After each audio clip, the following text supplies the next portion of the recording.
He slammed one bullet on the metal table so hard the sound cracked across the entire range like a gunshot itself. Commander Daniel Whitmore didn't look at her gently. He didn't give her a chance to speak. He pointed his finger directly at Captain Olivia Hayes in front of 300 soldiers and said loud enough for every single person to hear, "Hit the target, one bullet. You miss, you pack your bags and leave this base tonight." The crowd went stone silent, and Olivia, she didn't flinch. If this story already has your attention, subscribe to the channel right now and follow this story all the way to the end. And drop a comment telling me what city you're watching from. I want to see exactly how far this story has traveled. The morning started the way most mornings at Fort Liberty started, with the smell of gun oil, boot leather, and coffee brewed strong enough to strip paint off a wall. Sergeant Major Leon Taft had been awake since 4:30.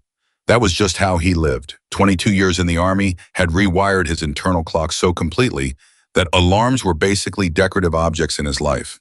He was already on his second cup by the time the sun crept over the tree line and painted the base in that flat early morning gold that looked almost peaceful if you didn't know what happened out here. I was standing outside the main briefing room when the black government SUV rolled through the front gate. He watched it park. He watched the door open. And he watched a woman step out wearing a captain's uniform so clean and pressed, it looked like she'd ironed it on the drive over. She was carrying nothing except a manila folder tucked under one arm and a look on her face that Leon couldn't quite name. Not arrogance, not nerves, something in between maybe. Or maybe something that had gone so far past both of those things that it had come out the other side into a territory that didn't have a name yet. Leon took a long sip of his coffee. "Here we go," he said quietly to nobody in particular. Because Leon Taft had heard the name Olivia Hayes before most people on this base even knew she existed. And everything he'd heard had made him feel two very different things at the same time: impressed and worried. Not worried about her, worried about what was going to happen when she and Commander Daniel Whitmore ended up in the same room. That meeting was, according to the morning schedule, approximately 45 minutes away. Leon poured his coffee down the nearest drain and went to find a front row seat. Commander Daniel Whitmore had a ritual. Every morning before he spoke to a single person, before he read a single report, before he even looked at the day's training schedule, he walked the range alone. He walked it the same way every time. Starting at the southernmost firing station, moving north, checking each position. Not because anything was ever out of place. His team maintained this range with a precision that would have impressed a Swiss watchmaker, but because the act of walking it grounded him, reminded him where he was, reminded him what this place was for. This range had produced some of the finest shooters in the United States military. It had also produced, over the years, a handful of the biggest disappointments Daniel had ever witnessed in his professional life. People who looked perfect on paper. People whose records gleamed. People who showed up here and fell apart the first time real pressure found them. Daniel Whitmore did not tolerate falling apart. He believed, with the kind of deep conviction that only comes from spending decades in a world where mistakes cost lives, that the purpose of pressure was to reveal. Pressure didn't change a person. It simply showed you who they already were underneath everything they'd built on top of themselves. And so Daniel Whitmore applied pressure, constantly, systematically, without apology. I was standing at the 600-meter marker, staring down the range toward the target frames when Major Rebecca Chen caught up to him. "Sir," she was slightly out of breath. Rebecca never ran unless something actually required running, which meant Daniel turned around before she said another word. "The transfer order came through last night," Rebecca said. She handed him a folder. "Captain Hayes arrived about 10 minutes ago." Daniel took the folder. He opened it. He read. He read it again. Then he closed it. "Most of this is blacked out," he said. "Yes, sir. Her operational history is blacked out. Her commendation details are blacked out." He looked at Rebecca. "What exactly are we supposed to evaluate her on?" Rebecca was quiet for a moment. "General Harmon's office called this morning. They said the classification level on her record is above my clearance, above yours technically." Daniel looked at the folder again. The name was clear enough. Rank, date of commission, basic service information, and then page after page, thick black bars covering everything that actually mattered. "What do people say about her?" Daniel asked. Because Daniel Whitmore, for all his reputation for cold logic and hard standards, was not naive. He understood that unofficial information sometimes told you more than official documentation ever would. Rebecca hesitated. Major Daniel said, "What are people saying?" "They're saying she survived a mountain operation 3 years ago that she shouldn't have survived. Her unit went in with 12 operators. She came out and not everyone came back with her." "How many didn't come back?" Another pause. "7, sir." Daniel was quiet. "They're saying she's a hero," Rebecca continued carefully. "And they're also saying that she's lucky," Daniel finished. Rebecca nodded slowly. "There's a disagreement, sir, significant disagreement. Some people who are connected to that operation believe she did something extraordinary. Others believe she made calls that got people killed and then constructed a narrative around it afterward." Daniel handed the folder back. "And General Harmon wants her here," he said flatly. "With full integration into the advanced training program, sir. The general specifically said she should be given command-level access to the new cohort."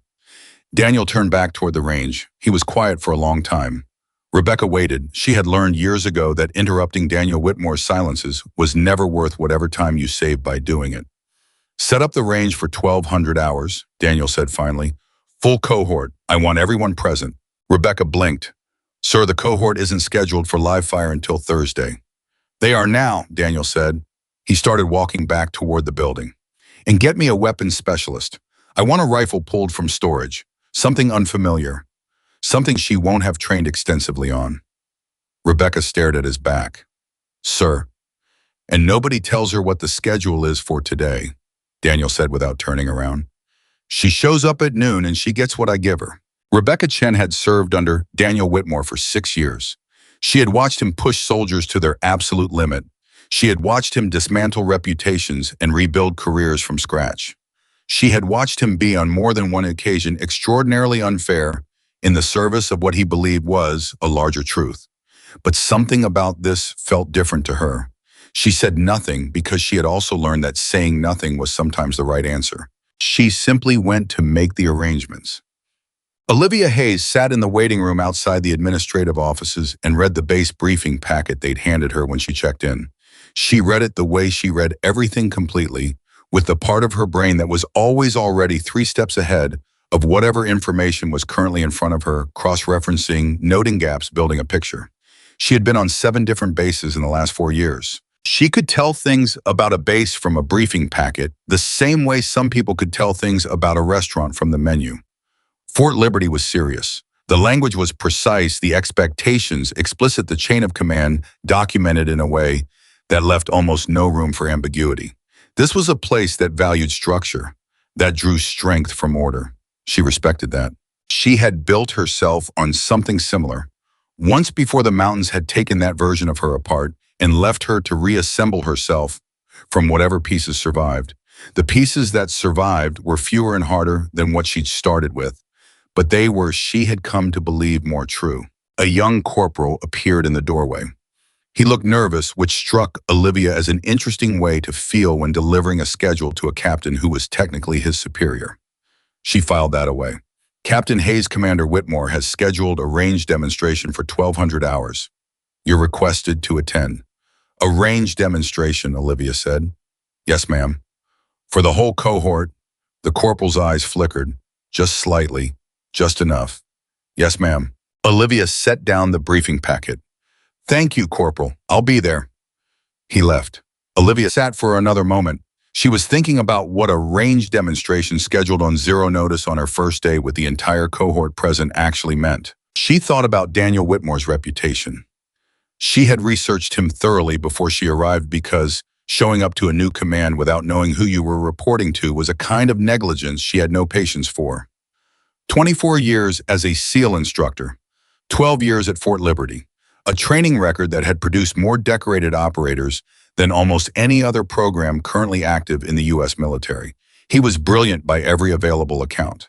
I was also, by every available account, a man who operated on the assumption that anything he hadn't personally verified was suspect until proven otherwise. Which meant today wasn't a demonstration, today was a test. Olivia Hayes had been taking tests her entire life. She stood up, straightened her uniform, and went to find the range. 314 soldiers assembled at the training range by 11:55. Word had spread the way.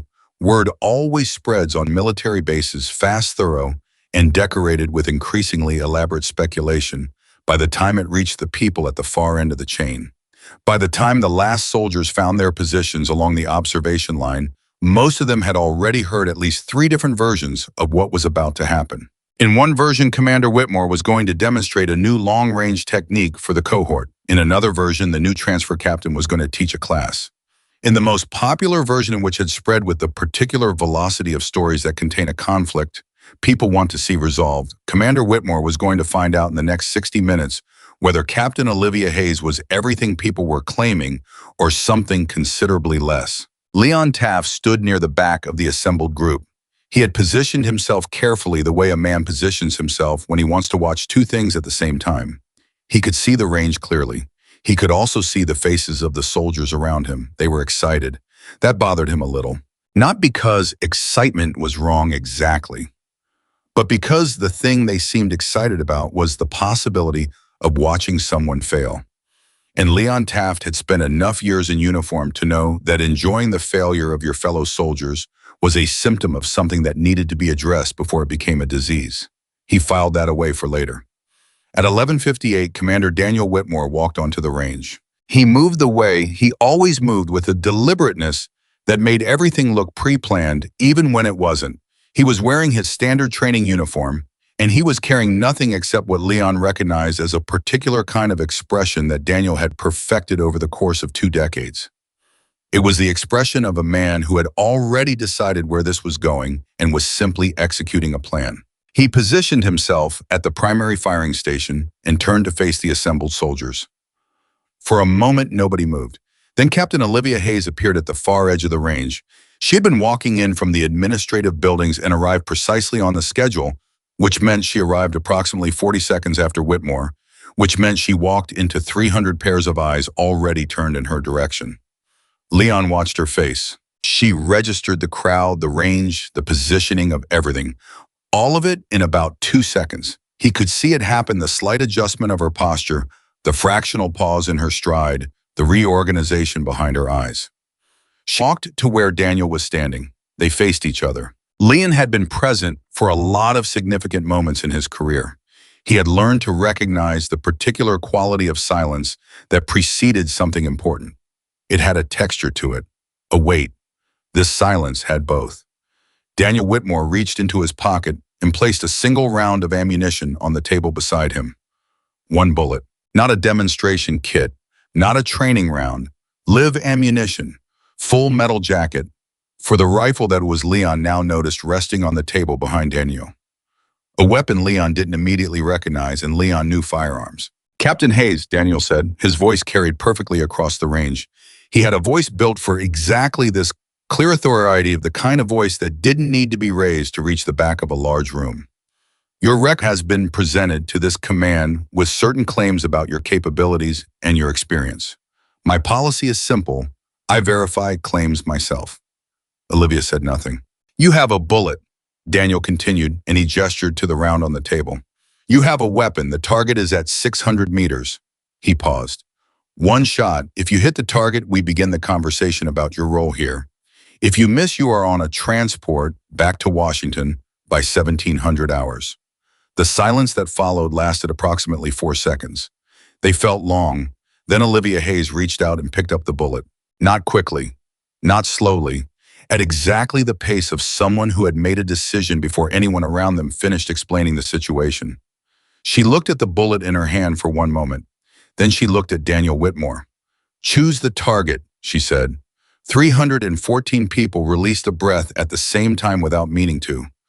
Daniel blinked. It was barely perceptible, but Leon saw it. The standard paper target at 600 meters, Daniel said. His voice hadn't changed. His face hadn't changed. But something had shifted in the air between them, and everyone standing on that range felt it. Olivia turned toward the weapon on the table. She looked at it. She didn't pick it up immediately. She looked at it the way someone looks at a problem they're mapping before they start solving it. She checked the action, the stock configuration, the scope settings. She ran her hand along the barrel. She pressed her cheek against the stock briefly and then stepped back. One of the soldiers near Leon quietly said to the person beside him, She's never fired that rifle before. How do you know? The other soldier said. Because nobody here has. The commander had it pulled from deep storage this morning. That's what Martinez said. Leon closed his eyes briefly. A rifle she'd never fired. A target at 600 meters. No practice round. No adjustment period. No standard wind data. And 300 people watching her. He opened his eyes. Olivia Hayes picked up the rifle. She took a breath. Not a dramatic one, just a breath. She loaded the round. She went down into position with the kind of economy of motion that Leon recognized from very specific places from the few operators he'd known over the years, who had been in so many situations that their body had stopped wasting energy on anything that wasn't essential. The range went so quiet Leon could hear the flag at the far end moving in the wind. The wind, he looked at the range flag, it was moving at maybe 8-10 miles per hour from the northwest, variable, coming in gusts. At 600 meters, with an unfamiliar rifle, an unfamiliar scope.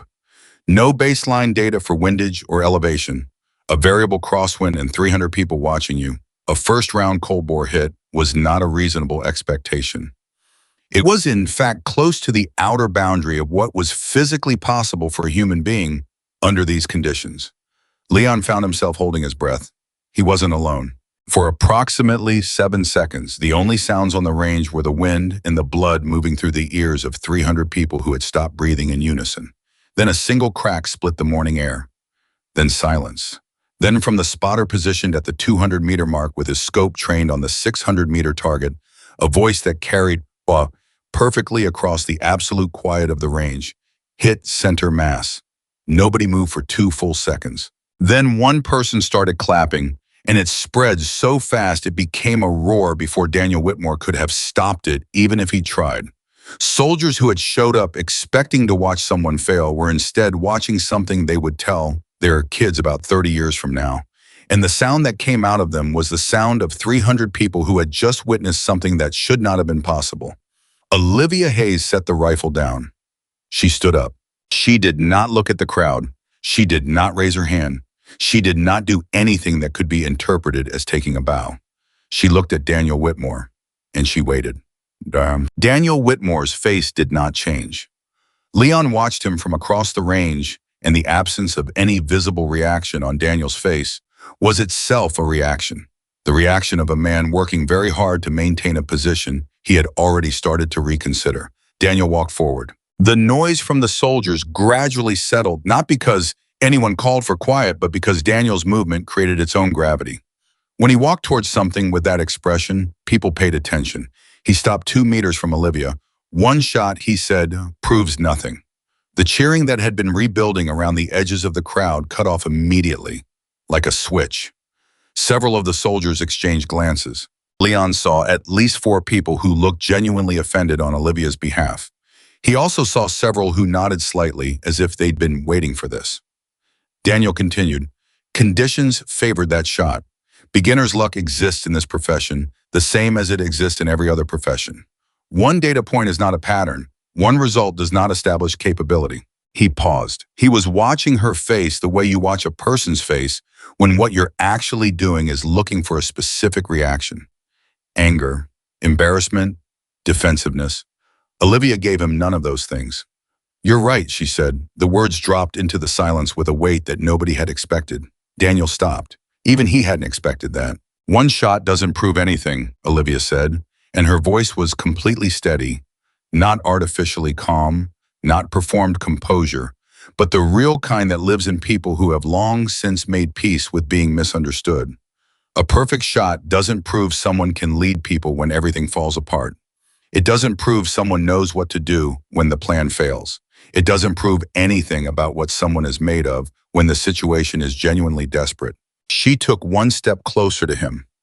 Not aggressive, not submissive, exactly the distance of someone who has something to say and wants to make sure it lands.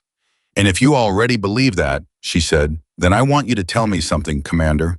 Daniel Whitmore's jaw tightened, very slightly.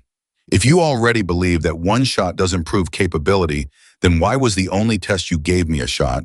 The silence that followed was different from all the silences that had come before it on the range that morning. Those silences had been the silence of anticipation, of held breath, of people waiting for the next thing.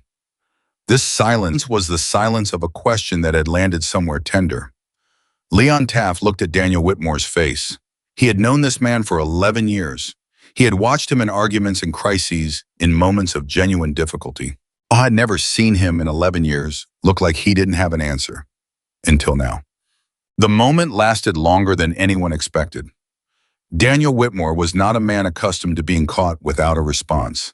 His entire professional identity had been constructed around the capacity to engage, to evaluate, to respond with precision. He lectured soldiers on the importance of never being intellectually unprepared. He had built a curriculum around readiness. And a woman he had designed a test to dismiss had just used his own logic to dismantle the premise of the test. In front of 300 people who were now very, very quiet. Leon watched a muscle in Daniel's jaw work silently. Then Daniel said with a control that cost him something, "This briefing is over. All personnel returned to scheduled assignments." He turned and walked toward the administrative building without another word. The crowd began to disperse. It took a while. People weren't exactly rushing. There was a lot of very quiet talking happening, and a lot of looking over shoulders at Olivia Hayes, who was standing exactly where she'd been standing, watching Daniel walk away. Leon moved through the dispersing crowd toward her. He stopped a few feet away. He waited until most of the soldiers had cleared the immediate area. "Captain Hayes," he said. She turned to look at him. "Sergeant Major Taft," he said. "I run logistics for the training division." "I know who you are, Sergeant Major." He nodded. "That was an interesting thing you said to him at the end there." Olivia was quiet for a moment. "I wasn't trying to embarrass him." "I know you weren't," Leon said. He meant it. "But you should understand, Commander Whitmore isn't someone who responds well to being caught in a contradiction, especially publicly." "I know," she said. Something in her voice was tired. Not exhausted, just tired the way people get tired of a specific kind of thing. "I wasn't trying to win an argument. I was trying to ask a real question." "What's the real question?" And she looked at him for a moment, deciding something. "Whether this place judges people by what it can verify," she said, "or by what it's already decided it believes." Leon thought about that. "Fair question," he said finally. "I hope so," Olivia said, "because I'm going to be here for a while, and I'd rather not spend the whole time fighting the same fight." She picked up her folder from the table where she'd set it down and walked off the range. Leon watched her go. Then he looked back toward the administrative building where Daniel Whitmore had disappeared.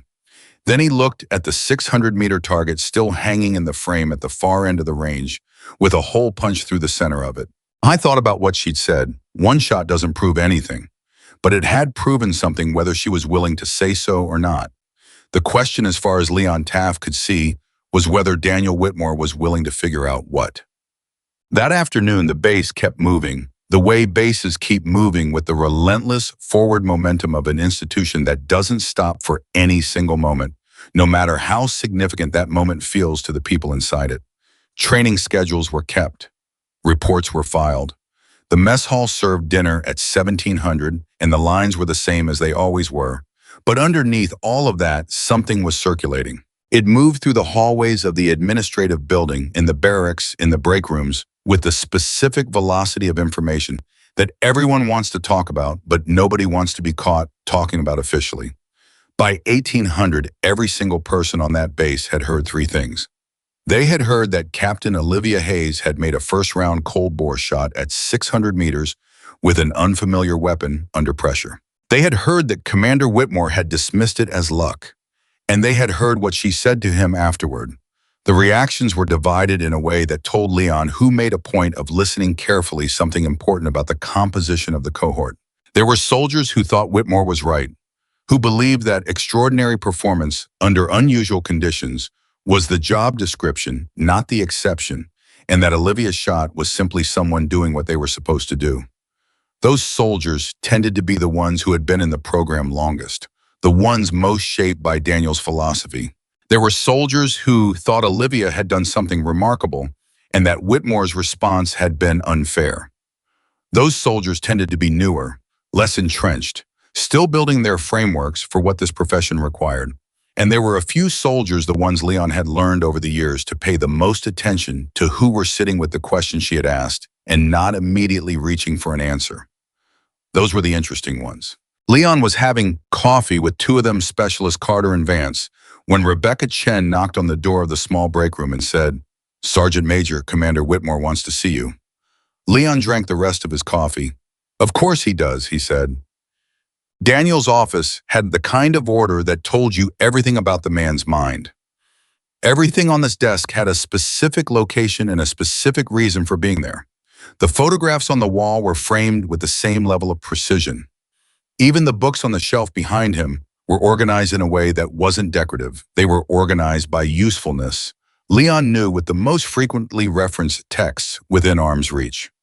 Daniel was standing at the window when Leon came in. "Close the door," Daniel said. Leon closed the door. "Tell me what people are saying," Daniel said without turning around. "That depends on which people, sir." "All of them." Leon sat down without being invited, and Daniel didn't object, which was one of the things about their dynamic that they had never discussed and never needed to. Leon was one of approximately 4 people on this base who could sit in that office without being invited. "The general read is split," Leon said. "About a third think you were applying the right standard. About a third think you were unfair. And the rest are still thinking about it." Daniel turned from the window. "What do you think?" Leon was quiet for a moment. "I think you designed a test that was meant to make her fail." "I designed a test that would reveal something real about her performance under pressure. Sir, with respect." Leon chose his words carefully, the way you chose your footing in terrain you knew was unstable. "An unfamiliar weapon, no preparation, no practice round, 600 meters, full cohort watching, on her first day." He let that sit for a moment. "That's not a performance test. That's a stress fracture test. You were looking for a crack." "I was looking for the truth," Daniel said. "And what truth did you find?" Daniel was quiet. "What you found," Leon said, "was that she's exactly as good as her record suggests she might be. And then when that happened, you moved the goalpost. One shot." "I know what you said," Leon interrupted gently but firmly. "And I also know that you've passed candidates on less. I've watched you, sir. I've watched you evaluate people for 20-some years. And I've never seen you give someone a test designed to fail and then dismiss the results when they passed it." Daniel walked to his desk and sat down. He put his hands flat on the desk surface and looked at them. "Something about her record bothers me," he said. "What specifically? The parts I can't read." Leon thought about that. You can't read them because of classification level, not because they don't exist. Classification can be used to hide things. Classification can also be used to protect things, Leon said, depending on what the thing is. Silence. "What do you know about the mountain operation?" Daniel asked. Leon was careful here. "I know what's been said informally. 7 casualties, a mission that went wrong in multiple directions. She survived. The official record is sealed. 7 people died under her command. 7 people died during an operation she was part of," Leon corrected. "Whether that's the same thing is exactly what the sealed record would tell us, if we could read it."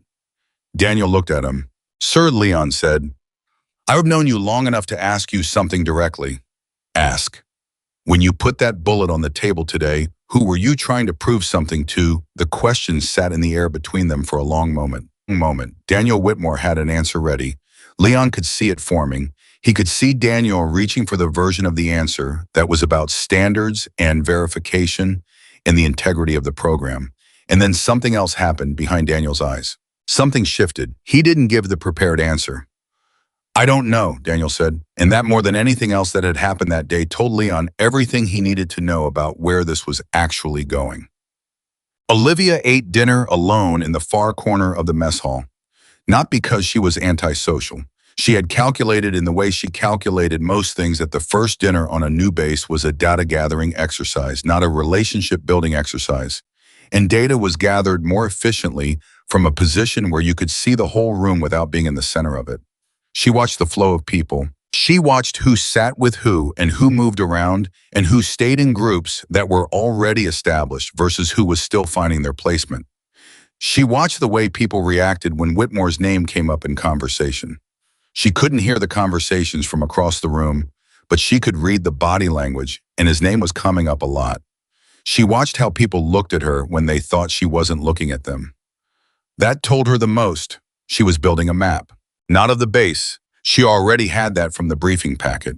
She was building a map of the social and psychological architecture of this place, where the loyalties were, where the fractures were, where people were genuinely committed to the mission, versus where they were simply committed to surviving the mission. She was good at reading rooms. She had not always been good at reading rooms. She had learned. The way she had learned most things in the last 3 years through loss, through the slow and painful reconstruction of something she had believed was broken beyond repair, and through the daily practice of paying attention to things she had previously taken for granted. A tray set itself down across from her. Olivia looked up. Major Rebecca Chen sat down with the air of someone who had made a decision and was committed to it. "Captain Hayes," Rebecca said. "Major Chen," Olivia replied. Rebecca picked up her fork. "I was the one who told Commander Whitmore to pull the unfamiliar weapon from storage." Olivia looked at her.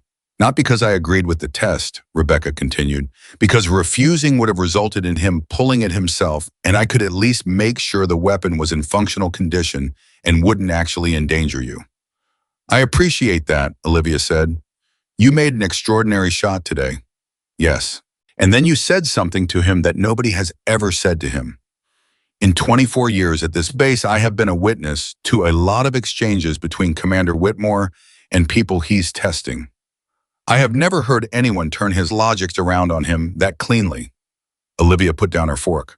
"I wasn't trying to embarrass him." "I know," Rebecca said, "but he's embarrassed anyway." She paused. "Not because of what you said, because of what your question made him realize." "What did it make him realize?" Rebecca looked at her directly. "That's the part I was hoping you could tell me." Olivia was quiet for a moment. Outside the mess hall windows, the base was settling into the specific version of quiet that military bases settle into after evening formation. Organized, regulated quiet that still carried the hum of ongoing operations underneath it. "You know why I agreed to be here?" Olivia asked. "The transfer order." "Not the official reason," Olivia said. "The real reason." Rebecca waited. "Because the soldiers coming up now are being trained to be perfect," Olivia said. "Imperfect is the most dangerous thing a soldier can believe themselves to be." She picked up her fork again. "I'm not here to teach anyone how to shoot straighter. They already know how to shoot. I'm here because someone has to teach them what to do when everything they know how to do stops working." Rebecca was quiet. "Commander Whitmore built an extraordinary program," Olivia said. "I mean that without any irony. His track record is real. The soldiers who come out of this program are exceptional." "But," Rebecca said, "but exceptional soldiers who have only been taught to win," Olivia said, "are soldiers who have never been prepared for the moment when winning isn't available as an option. And that moment comes. In this profession, that moment always comes." Rebecca Chen sat with that for a long moment. "He's going to push back," she said finally. "Harder probably than what you saw today." "I know," Olivia said. "Does that worry you?" Olivia picked up her coffee cup. "What worries me is the soldiers who'll be in the field while we're still having this argument." She drank her coffee. And across the mess hall, in a table by himself near the door, Leon Taft watched the two women talking and thought that the next few weeks at Fort Liberty were going to be the most interesting weeks he'd experienced in a very long time. He finished his dinner. He was already looking forward to tomorrow. The smile didn't last long. It wasn't the kind of smile that was meant to last. It was the kind of smile that said one thing and one thing only: "I have seen worse than you, and I am still standing." Then it was gone, and what replaced it was something quieter and considerably more dangerous. Olivia looked down at Daniel's hand on her arm. She didn't pull away. She didn't react with anger. She simply looked at his hand the way you look at an object that has been placed somewhere it doesn't belong. And then she raised her eyes to his face with an expression so level and so completely unbothered that the soldiers closest to them actually took a small collective step backward. Daniel released her arm. He hadn't planned to. His hand simply opened the way. A hand opens when the brain sends a signal it wasn't consciously aware of sending. Neither of them acknowledged it. 600 meters, Olivia said. Her voice was quiet enough that only the people within 5 meters could hear her clearly. Unfamiliar weapon. No preparation. She glanced at the table where the single round of ammunition sat. One shot. "Those are the terms," Daniel said. "Those are your terms," she said. "I'm accepting them." She picked up the bullet. She didn't look at the crowd. She didn't look at Daniel. She looked at the bullet in her palm for approximately 1 second, the way a chess player looks at a piece before placing it, and then she closed her fingers around it and walked to the rifle on the table. Leon Taft, standing at the back of the assembled group, watched the body language of 300 soldiers simultaneously and noted something that he thought was genuinely remarkable. The crowd had arrived expecting theater. What they were getting instead was something that felt closer to surgery, and the difference was making them uncomfortable in a way they couldn't quite name. He also noted that Major Rebecca Chen, standing 15 feet to Daniel's left, had her arms crossed and her jaw set in the expression of a person watching something they predicted correctly and are not happy about being right. Olivia picked up the rifle. She didn't rush the familiarization process, and she didn't perform it either.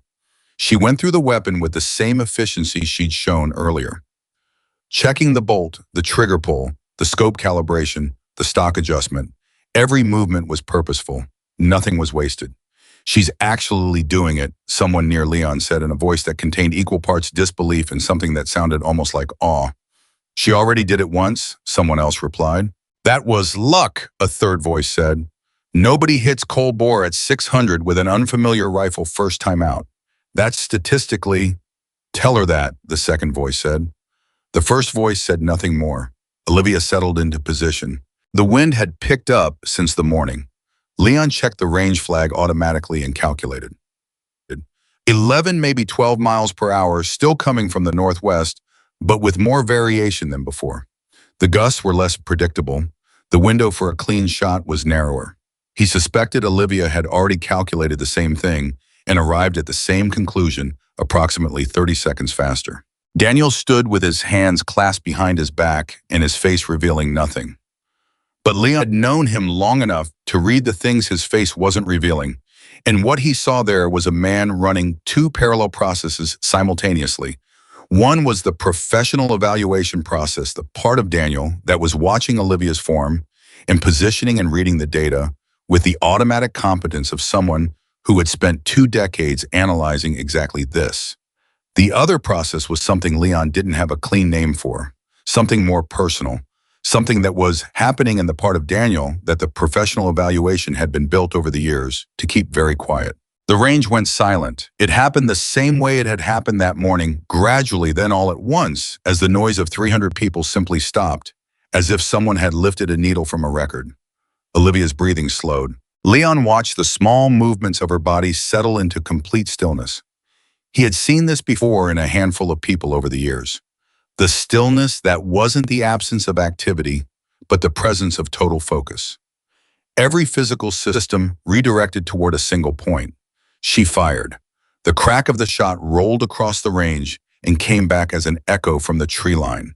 Then from the spotter station, the same voice as before, "Hit center mass." The silence that followed was 2 full seconds longer than it had been the first time. Then the noise started again. But it was different from the morning. The morning's reaction had been surprise. This was something else.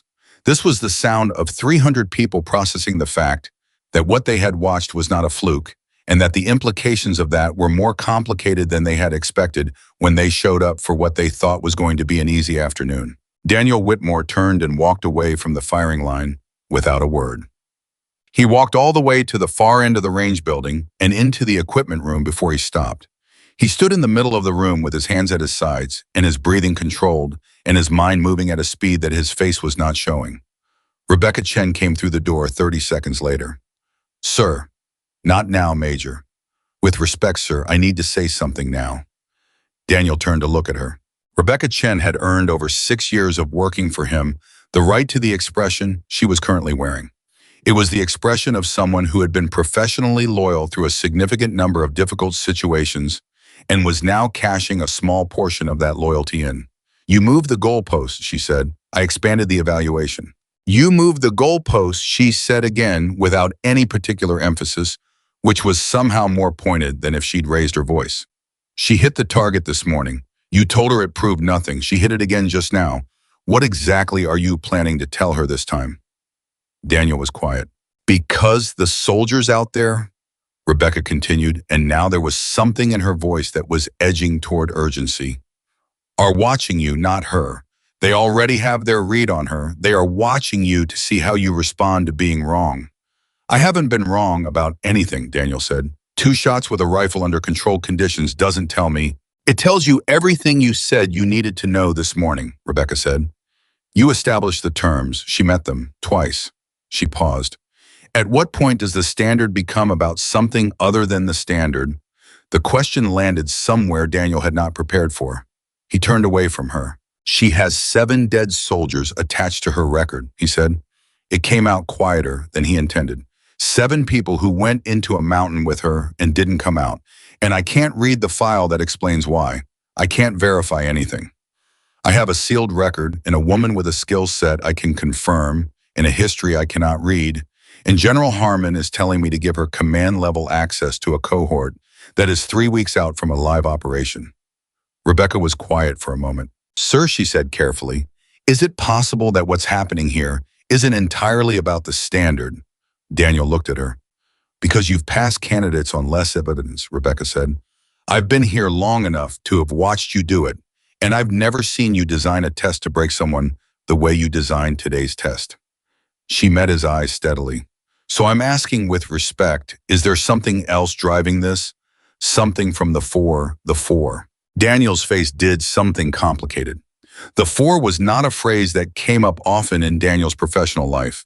When it did, the people who used it did so carefully, which was why Rebecca Chen had just used it the same way you'd pick up something sharp with full awareness of the edge. That has nothing to do with this, Daniel said. Okay, Rebecca said simply. She left the room. Daniel stood alone in the equipment storage with the smell of gun oil and the sound of the range outside and the particular kind of quiet that comes after a door closes on an uncomfortable truth. He stood there for a long time.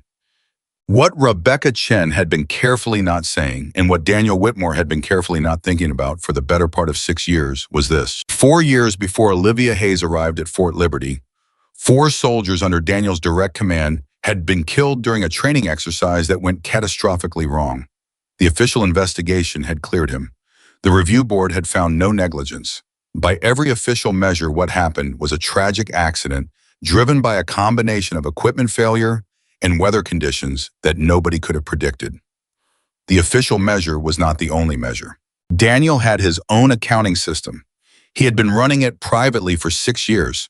In that accounting system, the verdict was considerably less clean than the review board's finding. He had pushed that cohort harder than any cohort he had previously trained. He had been so certain, so completely certain, that the intensity of the training was justified by the intensity of what they would face in the field. He had overridden 2 separate concerns raised by subordinates about weather conditions on the day of the exercise. He had made a call, and 4 people were dead, and no official document would ever say it was his fault, which was not the same thing as it not being his fault. He had spent 6 years building a wall around that fact. The wall was constructed from something that looked from the outside like rigor, like high standards, like an absolute commitment to not passing candidates who weren't truly ready. From the outside, it looked like professionalism elevated to a philosophy. From the inside, Leon Taft suspected, and Rebecca Chen now suspected, it was something more complicated. It was a man who had lost 4 people and couldn't bear the thought of losing anyone else and had confused the fear of losing with the practice of evaluation. Olivia found Leon Taft outside the range building, leaning against the wall with a coffee cup that appeared to have been empty for some time, but that he was still holding anyway. Second shot, he said when she walked up. Second shot, she confirmed. You knew he was going to ask for it. She looked at him. Didn't you? Leon smiled despite himself. Yeah, he said. I did. He looked at the empty cup. Can I ask you something personal, Captain? You can ask. The first time he put that bullet on the table, this morning, when you picked it up and told him to choose the target, he paused. Were you afraid? Olivia was quiet for a moment. Not the quiet of someone avoiding the question, but the quiet of someone giving it the respect of an honest answer. Yes, she said, of missing the shot. Of what it would mean if people decided the miss was the truth about me, she said. Not afraid of the shot, afraid of what happens when people are already looking for a reason to believe something and you hand them evidence. Leon thought about that. In the second shot, less afraid, she said. The second time I was mostly angry. With him. At the situation, she said. At the fact that proving something once apparently doesn't count. Something moved across her face. I've spent 3 years dealing with people who look at my record and see what they have already decided they want to see. I am tired of it, and I'm not going to pretend I'm not. Leon nodded slowly. He appreciated the honesty. It fit with everything he'd been reading about her since she arrived. He's not a bad man, Leon said. I know he's not, Olivia said immediately, which surprised him slightly. Bad men don't build programs like his. Bad men don't produce the kind of operators that have come out of Fort Liberty for the last 2 decades. She paused. He's a man who's afraid of something. And when men who are used to being certain start operating from fear, they build systems that look like standards, but are actually just walls. Leon looked at her. Walls to keep what out, he asked. The possibility that control is an illusion, she said. That you can do everything right and still lose people. The words sat between them in the evening air. Leon thought about the 4 soldiers. He had never spoken to Daniel directly about them because Daniel had built the wall before Leon came to Fort Liberty, and the wall had been load-bearing for long enough that disturbing it felt genuinely dangerous. But Olivia Hayes had been here for less than 12 hours, and she had already located the wall without being told it was there. How did you know? Leon asked. Because I built the same wall, she said quietly. After the mountains. She picked up a small stone from the ground at her feet and turned it over in her fingers. Mine just fell down faster. I didn't have the option of maintaining it. She set the stone down. Sergeant Major, she said. Who were the 4? Leon went very still. You know about them, she said. It wasn't a question. How do you? Because the way he tests people isn't about the people he's testing, she said. The whole design of that evaluation was about something that already happened. You don't build a test like that unfamiliar weapon, no preparation, maximum public exposure, unless you're trying to answer a question that's been living inside you for a long time. She looked at him. What was the question he's been trying to answer? Leon set down the coffee cup. He was quiet for almost a full minute. Then he told her, not everything, not the details that were still officially sensitive, but enough. The training exercise, the weather call, the review board, the 6 years. Olivia listened without interrupting. When Leon finished, she was quiet for a moment. He's been testing every candidate that came through this program, she said slowly, trying to find the flaw he missed 6 years ago. That's my read, Leon said. And the candidates who've passed, she said, the ones who became the decorated operators this program is known for. Do you think he's ever fully trusted that he got it right? Leon thought about that honestly. No, he said. I don't think he has. That's the real cost, Olivia said. Not just to the candidates he pushed too hard. To him. She stood up straight. Because if you can never trust your own judgment about when someone is ready, you never stop testing. And eventually the testing becomes the mission instead of the preparation. She started walking back toward the barracks. Then she stopped. She turned back to face Leon. Does he know you're telling me this? She asked. No, Leon said. Good, she said. Don't tell him, not yet. She walked away. Leon stood in the gathering dark and tried to figure out exactly what had just happened. He had come outside to observe Olivia Hayes. He had ended up somewhere in the middle of a 10-minute conversation telling her things he had never told anyone. He picked up his empty coffee cup. He needed a refill. He needed several things, actually. But the refill seemed like the most immediately achievable. 3 floors up in the administrative building in an office that stayed lit long after the rest of the floor went dark. Daniel Whitmore sat at his desk with a file folder open in front of him. Not Olivia's file. He'd been staring at her file since morning, and the black redaction bars weren't going to reveal anything new tonight. This was a different folder. Older. The cover was worn at the corners from being picked up and set down more times than Daniel cared to count. Inside were 4 names. Private First Class Marcus Webb, Specialist David Okafor, Sergeant Louis Brannigan, Private First Class James Cho. Daniel didn't need to open the folder to see the names. He had them memorized with the kind of thoroughness that isn't chosen so much as inscribed. But he opened it anyway, because opening it was part of something he did on the nights when the wall became porous. When something happened that made him feel the thing he'd spent 6 years very successfully not feeling. He read the names, he sat with them, his desk phone rang. He let it ring twice, then picked up. Whitmore. Sir, it was the duty officer. General Harmon's office called.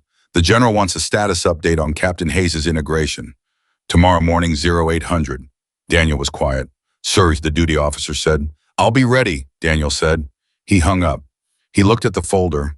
He thought about what Rebecca had said. At what point does the standard become about something other than the standard? I thought about Olivia Hayes hitting a 600-meter target twice with an unfamiliar rifle and then telling him that one shot doesn't prove the ability to lead when everything falls apart. He thought about the way she looked at him after the second shot. Not triumphant, not vindicated. Something more complex than either of those things. Something that looked from a distance uncomfortably close to understanding. He closed the folder. He put it back in the desk drawer. He sat for another moment, and then he did something he hadn't done in 6 years. He picked up his phone and called a number from memory, and when it rang through to voicemail, he said simply, "Michael, it's Daniel. Call me when you can. There's something I need to talk through." He hung up. Michael Hayes, the retired SEAL who had trained Olivia, the man whose last name she carried not through marriage but through a mentorship so formative that somewhere along the way it had become something closer to family. Daniel had known Michael for years. They had come up through different branches and different programs. But the world of elite military instruction was not particularly large, and their paths had crossed enough times to build something that was, if not exactly friendship, something in the neighborhood of mutual respect.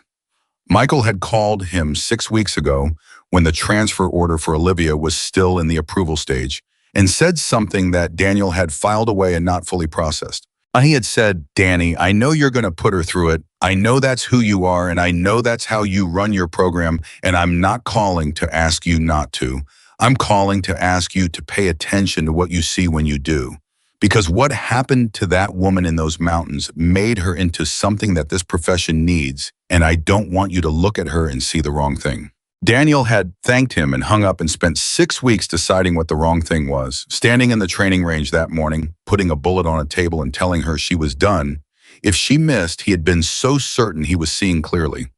Now sitting in his office at 2200 hours with 4 names in a folder in a drawer, and the echo of a question he couldn't answer sitting in the back of his mind, he was considerably less certain. At what point does the standard become about something other than the standard?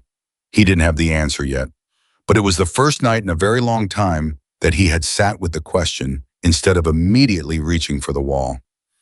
In the barracks, specialist Dana Carter was sitting on her bunk, writing in the journal she'd been keeping since she arrived at Fort Liberty 8 months ago. The journal had started as a way of processing the intensity of the training program and had gradually become something more like a record of the specific education she was receiving, not just in tactics and marksmanship, but in something she was still developing the vocabulary to describe. She was writing about today. She had been in the crowd when Whitmore put the bullet on the table. She had been there for both shots. She had been close enough to hear the exchange afterward, and she had been turning the words over in her mind ever since. She wrote, "He said one shot proves nothing." She said, "You're right." And then she asked him why one shot was the only test he gave her. She stopped writing, looked at what she'd written. She thought about her own training over the last 8 months. The relentless emphasis on performance, on measurable, verifiable output, on proving in each session, through each drill, through each evaluation that you belonged here. She had never in 8 months been asked to demonstrate anything about what she would do when the proof failed. She wrote, "What do we actually know about what we're supposed to do when it falls apart?" She thought about that for a moment, about the honest answer, which was that she didn't know, and that this was the first time she had thought to ask the question. She heard the door open at the end of the barracks and looked up. Olivia Hayes came in moving quietly with the economy of motion that Dana had noticed earlier and was already starting to categorize as something distinct from the way most people in the program moved. She found her bunk on the far side of the room, sat down, set her boots beside the bunk in a specific way, and then was still. Dana watched her for a moment. Then, because Dana Carter had always been someone who asked questions even when asking them was not the comfortable choice, she said quietly, "Captain Hayes." Olivia looked over. "I was in the crowd today," Dana said. "Both times." Olivia waited. "Can I ask you something?" "Go ahead." Dana turned the journal face down on her knee. "When you're at 600 meters with 1 bullet and 300 people watching you, and the whole thing is designed to make you fail, what do you think about?" Olivia was quiet for a moment. "The win," she said. Dana blinked. "That's it. That's it," Olivia said. "Everything else, the crowd, the pressure, what happens if you miss, none of that affects the physics of the shot. The wind affects the shot, so that's what you think about." Dana sat with that. "But what about being afraid?" she asked. Being afraid doesn't go away, Olivia said. You don't think it away. You put it somewhere it can't reach the trigger finger. She paused. That's not something I was born knowing. I had to learn it, the hard way. Dana looked at her. What's the hard way? Olivia met her eyes across the dim barracks. Surviving something that convinced you very thoroughly that you had reached the end of everything you were capable of, she said, and then waking up the next day and having to keep going anyway. The barracks were quiet around them. Dana wrote one more line in her journal before she turned the light off. She wrote, the hard way is the only way you learn what you're actually made of. She turned the light off. On the other side of the barracks, Olivia Hayes lay in the dark and stared at the ceiling and thought about a young soldier named Ethan Parker, who had asked her if they were going to make it home, and about the answer she had given him, and about the specific weight of a promise you made in good faith to someone who needed to believe it and were not able to keep. She thought about that every night. Some nights it was heavier than others. Tonight it was somewhere in the middle. She had learned slowly and painfully that carrying it was not the same as being crushed by it, that the weight could exist alongside other things, that the mountains had taken something from her, and also in the process of that taking left something behind that she was still 3 years later working out how to use. She thought about Daniel Whitmore. She thought about a man who had built 24 years of extraordinary professional achievement on the top of a thing he had never allowed himself to look at directly. She thought about what happened to structures built on foundations that nobody ever inspected. She thought about what it was going to take to show him, not to defeat him, not to prove him wrong in any final, conclusive way that left him embarrassed and her vindicated, but to show him the foundation, to make him look at it. Because the soldiers in this cohort, Dana Carter and the 300 people on that range today, and the next cohort and the one after that, those soldiers were going to end up in places where the foundation was all that was left, where everything else had collapsed, where the only question was whether what was underneath them was solid or whether it had been built over a hole. And the person responsible for the quality of that foundation was either Daniel Whitmore, who had spent 6 years refusing to inspect his own, or it was her. Or she thought in the last moment before sleep found her, maybe it was both of them. Maybe that was the answer neither of them had reached yet. Daniel Whitmore did not sleep that night. This was not unusual for him. Sleep had been a negotiation rather than a surrender for most of his adult life, something he managed rather than experienced. But this particular sleeplessness had a different texture than the ones he was accustomed to. The usual kind came from operational thinking, from the forward-moving machinery of planning and preparation that ran in his mind even when his body was horizontal and his eyes were closed. This kind was different. This kind came from something running backward. I was at his desk by 4:30 with coffee. He didn't taste, and a legal pad he didn't write on, and he sat in the specific dark that exists just before a military base comes alive, which is a dark that has its own quality, not peaceful, not threatening, but charged like the moment before a generator kicks on. His phone showed one missed call. Michael Hayes had called back at 11:47, which meant Michael had been awake at 11:47, which meant Michael had been waiting for the call. Daniel stared at the missed call notification for a moment. Then he dialed. Michael picked up on the second ring. I figured you'd call back early, he said. No greeting, no preamble. This was the particular efficiency of two people who had known each other long enough to skip the parts that didn't matter. She hit the target twice, Daniel said. Unfamiliar rifle, 600 meters, first round both times. A pause on the other end. You gave her an unfamiliar rifle. I needed to evaluate under genuine pressure conditions. Danny, Michael's voice carried something that wasn't quite reproach. It was more tired than that. You gave a transfer captain an unfamiliar weapon on her first day in front of the entire cohort. That's not an evaluation. That's an ambush. She passed. Of course she passed, Michael said. That's what I told you she'd do. That's what I've been telling anyone who'd listened for 3 years. The line was quiet for a moment. What happened after she passed? Daniel was quiet. Daniel. I told her one shot proved nothing, Daniel said. The silence on Michael's end lasted long enough that Daniel could hear him breathing. And then she said something that you're still thinking about at 4:30 in the morning, Michael said. It wasn't a question. She turned my own logic around on me, Daniel said, in front of 300 people. What did she say? Daniel told him. He repeated it as precisely as he could because Daniel Whitmore's memory for exact language was one of the things that had made him exceptional at his job and was tonight working against him. He could hear every word of it with complete clarity, and he had been hearing it on a loop for hours. When he finished, Michael was quiet again. Then he said, "She's right." "I know she's right," Daniel said. The words came out before he had consciously decided to say them, which was itself information. "Then what's the real question?" Michael asked. Daniel put down his coffee. "7 people died in those mountains, Michael." "Yes. And I can't read the file that tells me why." "No," Michael said. "You can't. I need to know why." "I know you do," Michael said. And his voice had shifted into something gentler, which Daniel noticed and resisted because gentleness from Michael Hayes always preceded something Daniel didn't want to hear. "But Danny, I need you to think about something. The reason you need to know why, is it because the information would change how you evaluate her capability? Or is it because knowing why is the only way you can justify the decision you have already made?" The question hit Daniel somewhere below the professional layer. "What decision?" he said carefully. "The decision that she's responsible," Michael said, "for the 7, for the mission, for whatever happened up there." A pause. "You walked onto that range yesterday morning with your mind already made up, Danny. The test was to confirm what you'd already decided. And when she passed the test, you moved the line because you needed her to fail. That's not... You've done this before," Michael said. "Not often, but I've watched you do it. When something scares you, you build a standard around it instead of looking at the thing directly." Daniel stood up from his desk. He walked to the window. He said nothing. "What scares you about Olivia Hayes?" Michael asked.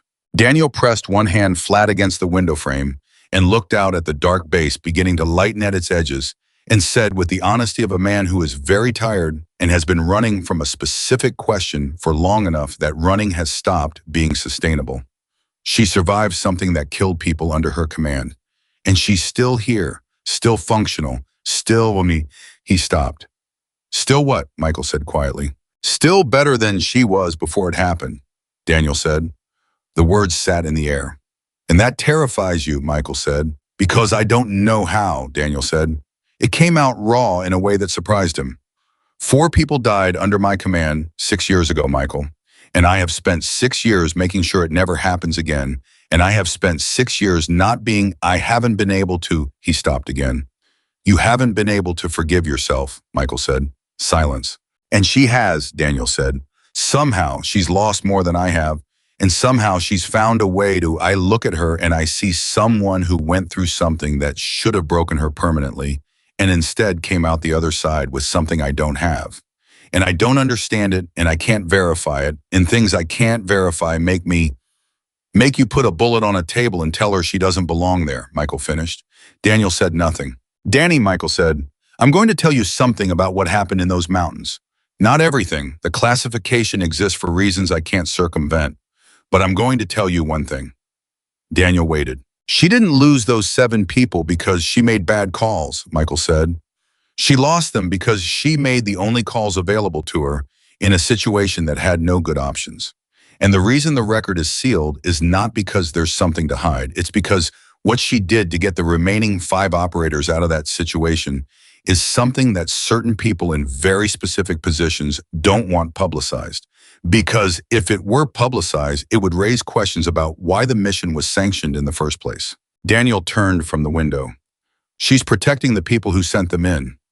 She's honoring an agreement," Michael said. "Whether it's the agreement she should have made is a separate question, but she made it, and she's kept it, and she's been carrying the weight of 7 names every single day since without the option of defending herself publicly to people like you who look at the number and make assumptions." The silence that followed was long. "I owe her an apology," Daniel said finally. "Yes," Michael said, "you do."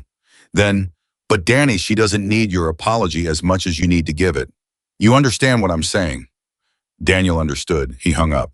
He stood in his office for a moment, and then he did something he hadn't done in 6 years with any degree of genuine intent. He sat down and he opened the drawer and he took out the folder with the 4 names and he opened it and he looked at the names and he let himself feel what was actually there instead of immediately building the wall back up. It took a while. When he was done, his face was different than it had been at 4:30. Not fixed, not resolved, but open in a way it hadn't been. He stood up, he straightened his uniform. He had a meeting with General Harmon's office in 3 hours, and he had a decision to make about what he was going to say. He thought he knew what the decision was. He was less afraid of it than he expected to be. 0600 hours, the training cohort assembled for morning PT. Olivia was already on the field when they arrived, which meant she had been there earlier, which several soldiers noticed and filed away. In the running mental catalog, they were all maintaining of data points about this person who had done something impossible twice yesterday and then gone to sleep in the same barracks as the rest of them, as if that were a perfectly normal Wednesday. The PT session was led by Sergeant Major Taft as usual. Olivia participated without fanfare, without demonstrating anything, without drawing attention to herself. She ran at the pace of the group. She did the exercises at the standard count. She didn't push visibly harder or ease off visibly. Dana Carter, running 2 spots to her left, watched this and thought about it. She had expected someone who had done what Olivia did yesterday to carry it differently today. To have some visible change of status, some body language that reflected the shift in how the people around her were perceiving her. But Olivia moved through the morning PT the same way she had moved through the mess hall last night, like someone who had long ago stopped measuring herself against how other people were seeing her and was only measuring herself against something internal. Dana found this more interesting than the shooting had been. After PT, as the cohort was cooling down and the morning was moving toward breakfast, Sergeant Reeves, one of the senior NCOs in the program, 8 years in the kind of solid institutional knowledge carrier that every unit needed, pulled up next to Olivia and said quietly enough that only the people immediately around them could hear, "Captain, some of us were talking last night." Olivia looked at him. "About the evaluation yesterday," Reeves said, "and what you said to the commander afterward." "What about it?" Olivia said. "There are people in this cohort who've been here 6, 7, 8 months, Reeves said. Long enough to have been through a lot of Whitmore's evaluations. Long enough to have watched people get cut." He paused. "Nobody has ever said what you said to him. Not because people didn't think it, but because saying it to his face seemed like something that would get you sent home faster than missing the shot would." Olivia looked at him steadily. "Why are you telling me this?" "Because I want to know if you're going to be here tomorrow," Reeves said. "Straight answer, because if you are, there are people in this cohort who are interested in what else you have to say. And if you're not, I'd rather know now than invest in something that's going to disappear." There was a brief silence. "I'm not going anywhere, Sergeant," Olivia said. Reeves studied her face for a moment. Whatever he was looking for, he seemed to find it. He nodded once. "Good," he said. He walked away. Leon Taft, who had been close enough to hear the exchange, caught Olivia's eye. She raised an eyebrow slightly. He gave her a small nod that meant he had understood what just happened, which was that Sergeant Reeves, who was in the informal hierarchy of this cohort, considerably more influential than his official rank suggested, had just decided where he stood.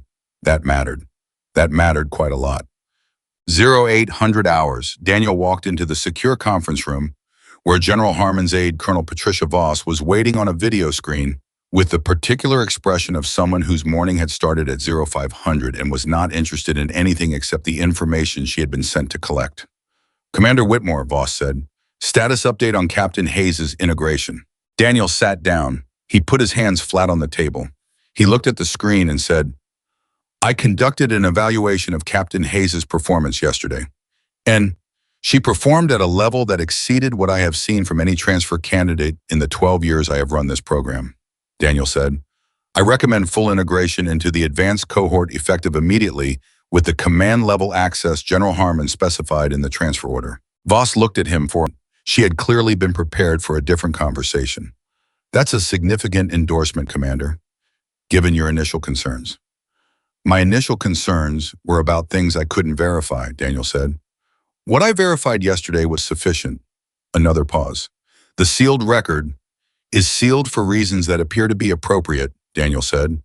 "I've spoken with Michael Hayes. I'm satisfied." Voss studied him for a moment with the careful attention of someone trying to determine whether they were being told what they were actually being told or something more complicated.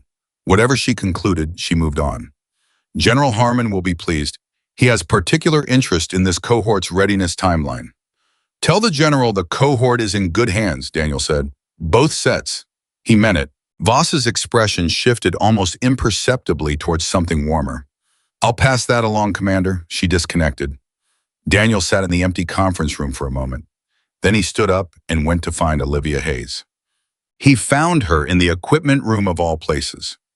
She was sitting on a crate with a field manual open across her knees and a cup of coffee balanced on the edge of the work table beside her, and when he came through the door, she looked up with the expression of someone who had known this moment was coming and had decided not to waste any energy anticipating it. Daniel closed the door behind him. He stood for a moment. Then he said, I owe you an apology. Olivia closed the field manual. She didn't say anything. She waited the way you wait when someone has more to say, and you know that interrupting is the worst thing you can do at this particular moment. Yesterday, Daniel said, both evaluations. The design of the test, moving the standard after you met it. What I said about one shot proving nothing. He paused. And grabbing your arm. That was... He stopped. That was wrong. That should not have happened. The room was very quiet.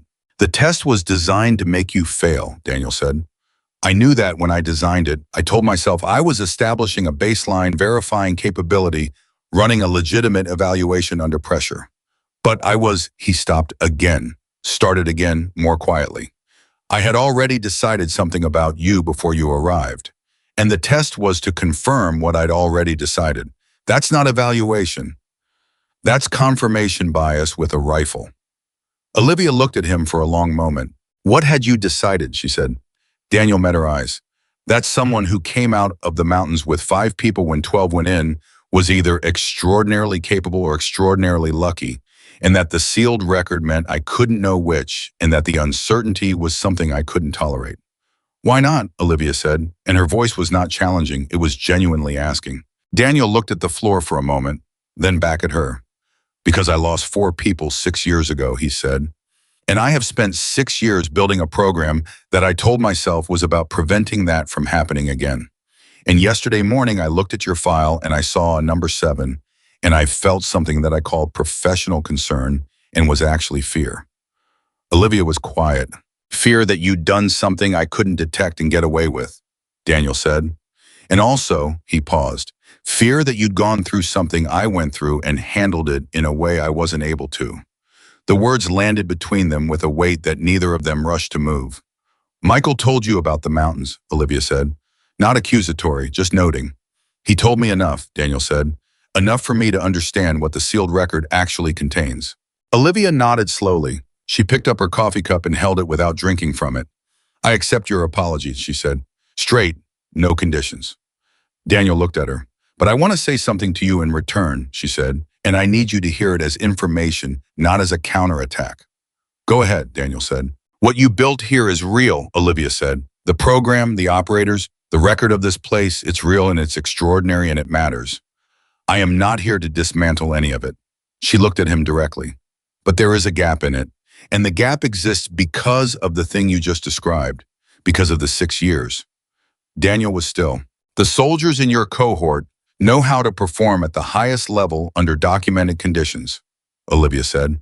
They can hit targets, complete missions, operate within established parameters with a precision that is genuinely impressive.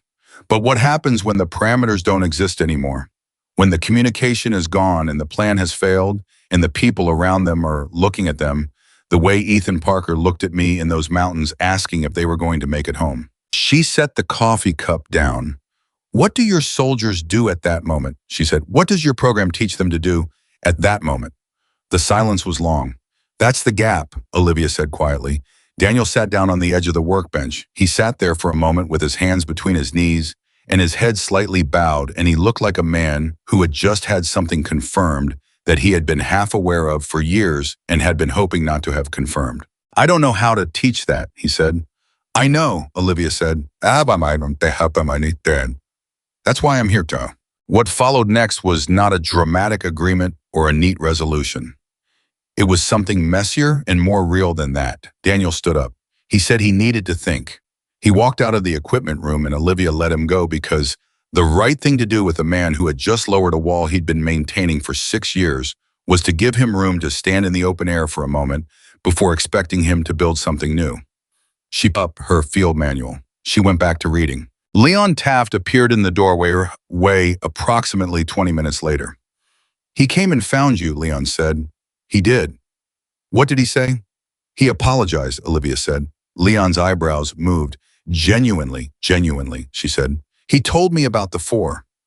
Leon was quiet. "He doesn't tell people about the 4. "I know," Olivia said. "That's why it meant something." Leon sat down on the crate she'd vacated. He was quiet for a moment, doing the calculations. She could see him running, what this changed, what it didn't change, what the next 48 hours were likely to look like. "The cohort ships in 3 weeks," he said finally. "I know. 3 weeks isn't much time to fill in the gap that's been 6 years in the making," he said. "Note," Olivia said. "It's not." She looked at the field manual without reading it. "But it's enough time to start, and starting is what matters. The soldiers who go into the field in 3 weeks might not be fully prepared for the moment when everything falls apart, but they'll be more prepared than they were yesterday, and they'll know they have more to learn. And sometimes knowing you have more to learn is the difference between surviving and not." Leon thought about that. "What do you need from me?" he said. "Honest answer, always." "I need you to keep doing what you've been doing," she said. "Watching, reading the room, telling me what I can't see because I'm too close to it." She paused. "And I need you to do the same for Whitmore, because he's going to struggle with this. He's going to hit points where the old way of thinking is more comfortable than the new way, and he's going to reach for the wall. And when that happens, someone who knows him needs to be close enough to see it." Leon was quiet for a long moment. "You trust me with that," he said. "You're the most reliable person on this base," Olivia said. "Yes, I trust you with it." Leon picked up his coffee cup, which was empty, because it was always empty by this point in any conversation. He looked at it. "I'm going to need a much larger coffee supply," he said. Olivia allowed herself a small smile. It was the first genuine smile Leon had seen from her since she arrived. It changed her face completely. 1100 hours, Daniel called a meeting of the senior training staff. Not a formal meeting with written agenda and prepared remarks. An informal one in the briefing room that he opened by saying something that made Rebecca Chen grip the edge of the table to keep her expression neutral. He said, "I need your honest assessment of the cohort's preparedness for conditions outside established parameters." The room was quiet. Then Sergeant Reeves, who was present, because Leon had quietly made sure he was present, said, "Define outside established parameters, sir." "Complete communication failure," Daniel said. "Mission objective no longer viable. Casualties within the unit. Leadership structure compromised." "What does this cohort do?" The silence that followed this question told Daniel everything he needed to know about whether the question had been asked before. It hadn't. "Sir," Rebecca said carefully, "the current training curriculum addresses adaptive response in the context of—" "That's a programmatic answer, Major," Daniel said. "I'm asking for an honest one." Rebecca looked at him for a moment. Then she said, "They freeze. In a genuinely unstructured crisis, the top performers in this cohort freeze. Not permanently, not catastrophically, but there is a delay between loss of structure and adaptive response that is longer than it should be for people at this level." The room was very quiet. "How long have you known this?" Daniel asked. "A while," Rebecca said. "Why didn't you bring it to me?" Another pause. "Because I didn't think you'd want to hear it, sir." The words sat in the room. Daniel looked at her for a long moment. Something moved across his face that the people in that room had never seen on him before. It looked, if you were reading it carefully, like a man encountering the true cost of a wall he'd built and having the decency to acknowledge the cost rather than defend the wall. "Going forward," Daniel said, "I want to hear everything, even the things you think I don't want to hear, especially those things." He looked around the room. "Understood." A chorus of "Yes, sir." "Captain Hayes joins the training team today," Daniel said. "Full authority, command-level access. Her program runs alongside the existing curriculum, not as a replacement for it. We are building something new. We are building it in 3 weeks." He paused. "I don't want to hear that it can't be done. I want to hear what it's going to take." The room came alive. It was a different kind of alive than Daniel's briefing rooms usually were. Not the efficient, structured energy of people executing a known plan. This was something messier, more human, the energy of people who had been given permission to say what they actually thought and were discovering that they had quite a lot to say. Leon Taft, standing at the back of the room, watched Daniel Whitmore run a briefing in a way he had never run one before and thought that whatever Michael Hayes had said at 4:30 in the morning had done something that 6 years of official channels and formal reviews had not managed to do. It had cracked the wall, not brought it down, not yet, but cracked it, which was Leon knew from years of watching structures, both physical and human, often how the real work began. The afternoon session that day was the first joint session between Daniel's existing curriculum and what Olivia was building alongside it. The cohort assembled expecting a standard tactical exercise. What they got instead was Daniel Whitmore standing at the front of the room and saying with the kind of directness that didn't leave room for confusion, "This afternoon we are going to do something this program has not formally done before. We are going to practice failing." Several soldiers exchanged glances. "Not performing under pressure," Daniel said. "Not adaptive response within established parameters. We are going to design scenarios in which failure is the intended outcome. You will reach the point where the plan stops working and you will have to decide what to do without a plan. Captain Hayes will be running the scenario design. I will be observing. Your performance will be evaluated not on outcome, but on what you do when the outcome is no longer available." He looked at them. "This is not comfortable," he said. "I am aware of that. I am telling you now that comfort is not the point. The point is to discover what you do in the space between what you know and what you need to figure out. Because that space is where your actual capability lives." A pause. "And it is the space this program has not been preparing you for. That is a gap I am responsible for. We are addressing it now." The silence in the room had the particular quality of 300 people recalibrating simultaneously. Olivia stepped forward. She looked at the cohort, the full 300, the same people who had watched her hit 2 targets and listened to her challenge their commander, and then gone to sleep in the same barracks and eaten in the same mess hall and run the same PT course this morning. She looked at them, and they looked at her, and something passed between them that wasn't quite trust yet, but was in the same neighborhood. "First exercise starts in 15 minutes, she said. "Find a partner you trust. You're going to need them." Dana Carter, sitting 3 rows back, immediately turned to the person beside her. Sergeant Reeves, at the end of a row, caught Leon Taft's eye across the room and gave him a small, almost imperceptible nod. Leon returned it. The afternoon was beginning. Outside the base moved on the way. Bases always moved with the operational continuity that doesn't stop for anything. But inside that briefing room, something was beginning that hadn't existed yesterday. Not a revolution, not an overhaul, something quieter than that and more durable. Something that had started with one bullet on a metal table and a question that nobody had been able to answer, and was now becoming slowly, and with the particular friction of real change, the answer itself. Daniel Whitmore stood at the back of the room as Olivia began and watched his cohort and felt something that he recognized distantly as the thing he'd been trying to manufacture for 6 years through rigor and standards and increasingly elaborate evaluations. He felt like a man who was finally in the right place, doing the right thing for the right reasons. It was unfamiliar. He stayed in it anyway. The first failure exercise lasted 47 minutes. In those 47 minutes, the most decorated cohort Fort Liberty had assembled in 3 years fell apart in 7 distinct and instructive ways. Olivia had designed the scenario with deliberate precision. A simulated rescue operation 14-person team, 2 objectives, a communication blackout built into the structure from the start. Not as a surprise twist halfway through. From the very beginning, the soldiers knew going in that communication would fail. They knew the original plan would become unusable. The only unknown was when and how. What happened was this: the soldiers performed brilliantly, right up until the moment the structure disappeared. Up until the exact point where the plan stopped being the plan and became wreckage. And then in 7 separate teams running the exercise simultaneously in 7 separate areas of the training facility, the same thing happened across all 7. They stopped. Not permanently, not without recovery. But there was a gap, a real measurable gap between loss of structure and the resumption of purposeful action that ranged from 11 seconds to just over a minute, depending on the team. 11 seconds doesn't sound like much. In a real situation, 11 seconds is the difference between outcomes that cannot be undone. Olivia watched the exercises from a central observation point, moving between teams, saying nothing during the scenarios, only observing.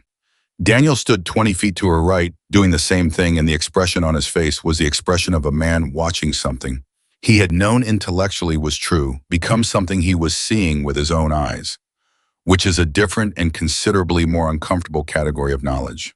When the exercises ended, Olivia assembled the full cohort. They stood in front of her, breathing hard, some of them visibly frustrated with themselves, which was information. The ones who were frustrated were the ones who had been measuring themselves against an outcome. The ones who were thoughtful rather than frustrated were fewer, but they were there, and Olivia noted them. 7 teams, she said, 7 gaps. Average gap between loss of structure and purposeful action was approximately 28 seconds. She let that number sit. In a training scenario with no real consequences, 28 seconds felt survivable. I need you to understand what 28 seconds means when the consequences are real. The cohort was very quiet. It means the people depending on you have had 28 seconds to believe they've been abandoned, she said. Not because you left them, because you went somewhere inside yourself that was no longer present in the situation. She looked across the assembled faces. That place, the place you went, is not weakness. I want to be completely clear about that. It is the natural response of a well-trained mind encountering a condition it was not trained for. You didn't fail, the program failed you, and we are here to fix that. From the back of the cohort, Sergeant Reeves raised his hand, not timidly. Reeves didn't do anything timidly. Captain, he said, what does fixing it look like? It looks like this, Olivia said. Every day, more scenarios, more structured failure, until the gap closes. Not until it disappears, it won't disappear completely, because the gap is human and human is what you are. But until it shrinks to something that doesn't cost lives. She looked at Daniel. He gave her a nod that was barely visible from the cohort, but that she saw clearly. Tomorrow, 0600, she said. We run it again. The cohort dispersed. Dana Carter stayed behind. She approached Olivia with the particular directness of someone who has been thinking carefully about what they want to say and has decided that the careful thinking is preparation enough. I was 11 seconds, Dana said. Olivia looked at her. My team, when the comms went down and the primary objective became unreachable. I was one who stopped first, 11 seconds. Dana's jaw was tight. I've been running these kinds of exercises for 8 months. I know the theory of adaptive response. I can recite the doctrine, and I still froze for 11 seconds. Yes, Olivia said simply. Why 20? Dana said. I knew the plan was going to fail. You told us going in that the plan was going to fail, and I still froze when it did. Olivia was quiet for a moment. What were you thinking during those 11 seconds? Dana opened her mouth, closed it, thought about it honestly. I was thinking I was waiting for someone to tell me what the new plan was. Right, Olivia said. You were waiting for external structure to replace the structure that had just disappeared. How do I stop doing that? You practice operating without it, Olivia said. Over and over until your default response to the absence of a plan is to build one yourself instead of waiting for one to arrive. She paused. But down to the fact that you know you froze and you know for how long, and you came here immediately to ask that question instead of going to dinner and telling yourself it was the scenario's fault that matters. That's the difference between a soldier who gets better and one who stays exactly where they are. Dana absorbed this. 11 seconds today, Olivia said. What are you going to make it tomorrow? Dana met her eyes. Less. Good, Olivia said. Go eat. 0900 hours, 2 days after the first failure exercise, Michael Hayes arrived at Fort Liberty. He came in a rental car, not a government vehicle, which meant his presence was informal. He was in civilian clothes. He was 63 years old, and he moved like someone who had earned every year of that age through sustained physical effort and bore the evidence of it in a body that was still formidable in a way that had nothing to do with size. He was not a large man. He was a precise one. Leon Taft met him at the gate. Michael, Leon said. Leon. They shook hands. Michael looked at the base around him with the look of someone reading a familiar text and finding annotations that weren't there before. How is she? She's extraordinary, Leon said without hesitation. Michael nodded, like he knew, like he'd always known and was simply pleased to have it confirmed by someone else's observation. And Danny, Leon thought about how to answer that. He's in a transition that I haven't seen him in before. It looks uncomfortable on him. I think that means it's working. Michael smiled. It was a worn smile, the kind that comes from decades of watching people go through difficult things and learning to see the value in the difficulty. That's good, he said. The comfortable version of Danny is the version that doesn't grow.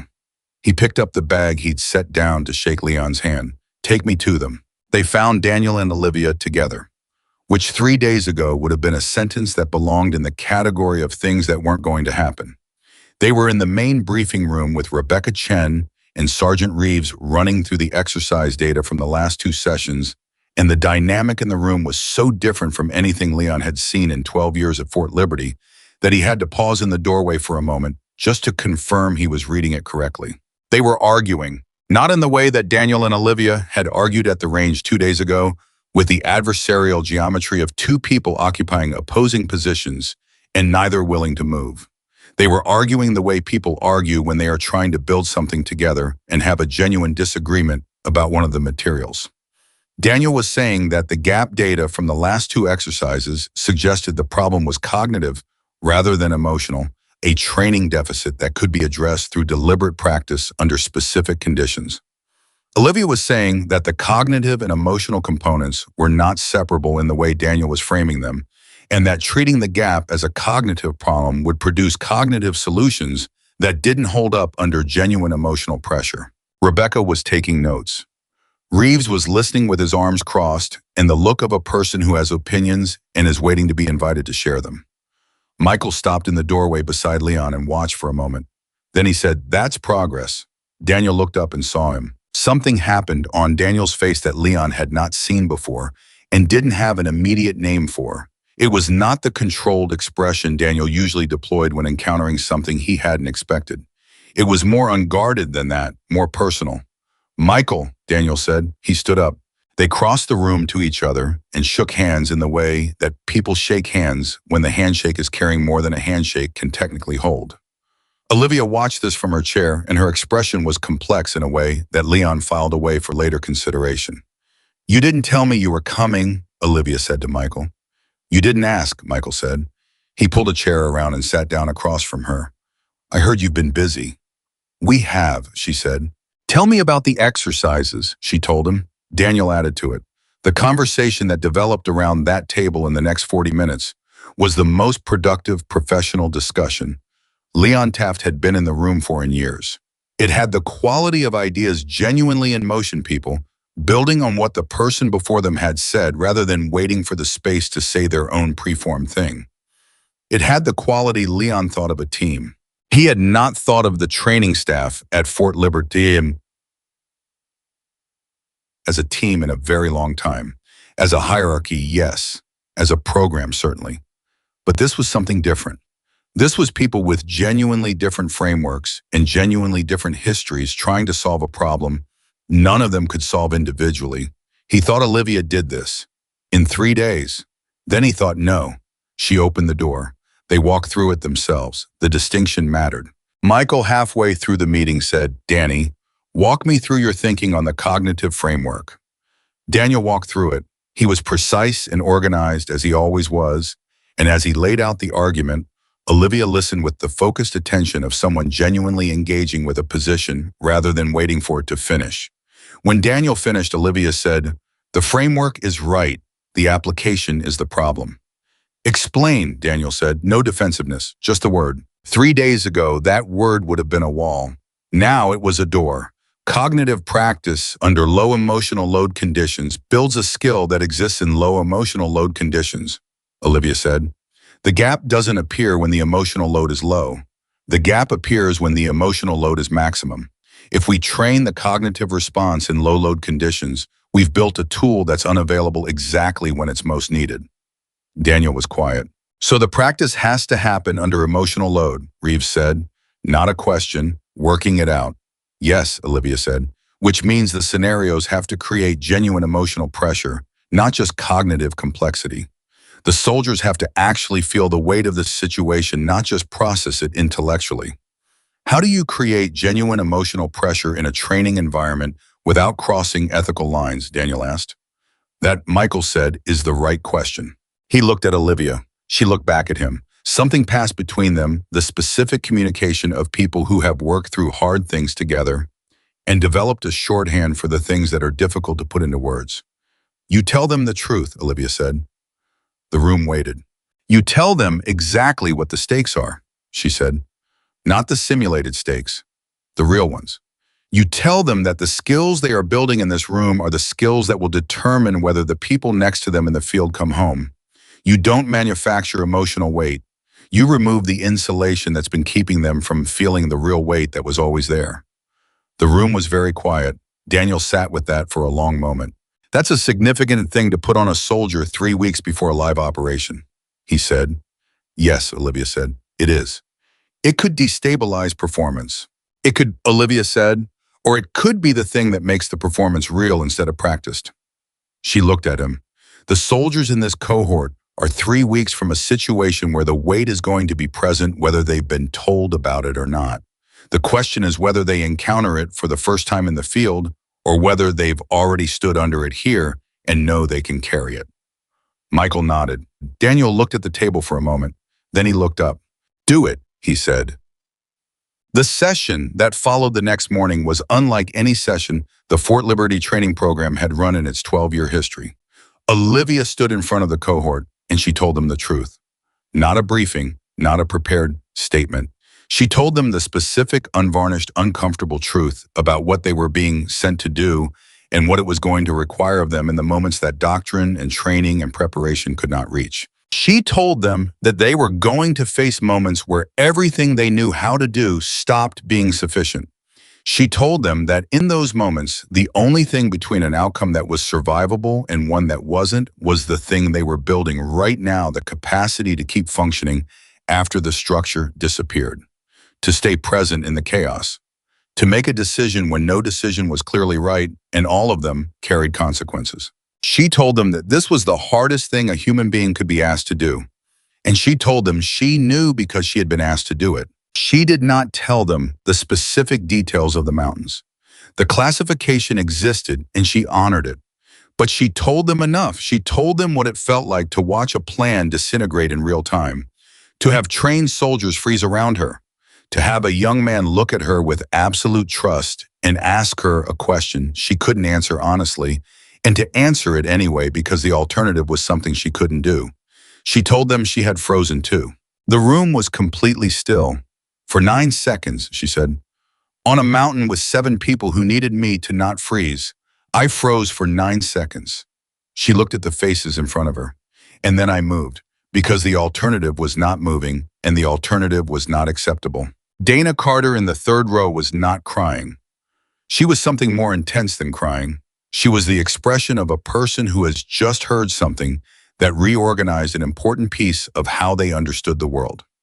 Reeves was standing to the side of the cohort with his arms at his sides and his face completely open, which was a face Leon had never seen on Reeves before. Daniel was at the back of the room. Leon watched Daniel watch Olivia. And Leon saw something happen to Daniel Whitmore's face that he thought he might spend the rest of his career trying to describe accurately. It was the face of a man watching someone do something he had been unable to do. Not with envy, not with admiration exactly though, admiration was part of it. It was something rarer than either of those things. It was the face of a man recognizing for the first time that what he had called strength for 6 years was actually avoidance. And that what he was watching right now, this woman standing in front of 300 people telling them the most vulnerable and difficult truth she had, was what actual strength looked like, and that he wanted to be capable of it. After the session, the cohort went to the afternoon exercises, and Daniel stayed in the empty briefing room, and after everyone else had filed out, Michael Hayes stayed too. They sat across from each other at the table. She told them she froze, Daniel said. Yes, Michael said. I have never, Daniel stopped. In 24 years, I have never told a cohort anything that wasn't designed to project confidence and authority. He looked at the empty chairs in front of him. I believe that was the job, that the instructor's job was to be the standard, not to be the person. I know, Michael said. She just demonstrated something I don't know how to do, Daniel said. You're learning, Michael said. That's different from not knowing. Daniel looked at his old colleague. How did you build that in her? Michael was quiet for a long moment. I didn't, he said. The mountains built it. I just tried to be present enough in the aftermath that she had someone to talk to while she was building it herself. He paused. The things that change people, the real changes, the ones that go all the way down, they don't come from instruction, Danny. They come from surviving something significant and then having the courage to not look away from what it showed you about yourself. Daniel said nothing. You survived something too, Michael said quietly. You've just been looking away. The words did. Daniel sat with them. The four, he said, yes. I tell myself it was the review board's call, Daniel said, that the official finding was correct, that I followed procedure, and the weather was unpredictable, and the equipment failure was not foreseeable. And, Michael said, and I overrode two concerns, Daniel said. I made a call I wasn't certain about because I didn't want to admit I was uncertain. Because admitting uncertainty felt like weakness. Because weakness was the thing I had built my entire professional identity around not being. Silence. That's what the wall is made of, Daniel said. It wasn't a question. Yes, Michael said. That's what the wall's made of. Daniel put his hands flat on the table. He looked at them. I owe 4 families more than an apology, he said. You can't give it back, Michael said, but you can decide what you do from here. That's what Olivia decided, Daniel said. It's the only decision anyone in that position gets to make, Michael said. You can't change what happened. You can only decide what it means for what comes next. Daniel was quiet for a long time. Then he said something that Leon, who had come back into the room to collect a notebook he'd left behind, and had stopped in the doorway when he heard the conversation, would later describe as the most significant sentence he had heard in 12 years on this base. Daniel said, I need to learn how to do what she just did. Michael looked at him. Then ask her to teach you, Michael said simply. Vision. That evening, Daniel found Olivia at the range. She was not shooting. She was standing at the firing line looking at the 600-meter target, which was still the same target from 3 days ago, with the same hole punched through the center of it. Nobody had replaced it. Leon had quietly ensured that nobody replaced it because Leon Taft had a precise instinct for the things that needed to stay visible. Daniel stood beside her. They looked at the target together for a moment. I need to ask you something, Daniel said. Ask. What you did in there today, he said, telling them, all of it. He paused. How do you do that without it costing you every time? Olivia was quiet. She looked at the target. It costs every time, she said. He turned to look at her. It costs every time, she said again, and her voice was level, but it had something in it that was not level, something that the levelness was working to carry rather than conceal. I don't have a version of that conversation that doesn't cost me something. Every time I talk about Ethan Parker, it costs me. Every time I say the number 7, it costs me. She paused, but I decided that the PA was worth paying because the alternative was to not say it, and if I don't say it, those 300 people go into the field 3 weeks from now carrying a gap that might kill them. How did you decide that? Daniel asked. The cost being worth it. How did you get to that? Olivia turned to look at him directly. I didn't get there, she said. I don't arrive somewhere and stay there. I decided every time I stand up and say those words, I make the decision again that the cost is worth it. She looked at him. That's the thing I needed to understand and didn't for a long time. I was looking for a way to make it not cost anymore. And there isn't one. The cost is just the cost. And you either pay it in service of something or you don't pay it at all. And if you don't pay it at all, you build a wall. The words were quiet. Daniel absorbed them. I've been not paying it for 6 years, he said. I know, she said. Is it too late? She looked at him for a moment. Then she said with a directness that was not cruel but did not soften anything unnecessarily. For the 4, yes, it's too late for them. He flinched, very slightly. But that was never the only question, she said. The question is what you do with the 300 people you have now. And the next cohort, and the one after that. She looked back at the range. Late is not the same as done, and done is the only version that's actually too late. Daniel stood beside her for a long moment. The range was quiet around them. The target at 600 meters was a small, pale rectangle with a dark hole at its center. From this distance in this light, it was barely visible. I want to do what you did today, Daniel said. Stand up in front of them and tell the truth. My truth. About the 4. Olivia looked at him. Are you ready to do that? She said. No, he said. Okay, she said. But I think I need to do it anyway, he said. She was quiet for a moment. Then do it anyway, she said. That's what it looks like. Not being ready and doing it anyway. He nodded slowly. They stood there for another moment in the quiet of the range. Then Daniel said something that surprised both of them, and he could tell from her expression that it surprised her. He said, I'm glad you're here. Olivia Hayes looked at the man who had grabbed her arm in front of 300 soldiers and told her she didn't belong here. And she looked at him for a long moment with an expression that was complicated in all the ways that 3 days of genuine change and the weight of 6 years of separate grief and the shared understanding of what it cost to keep going could make a human expression complicated. Then she said, so am I.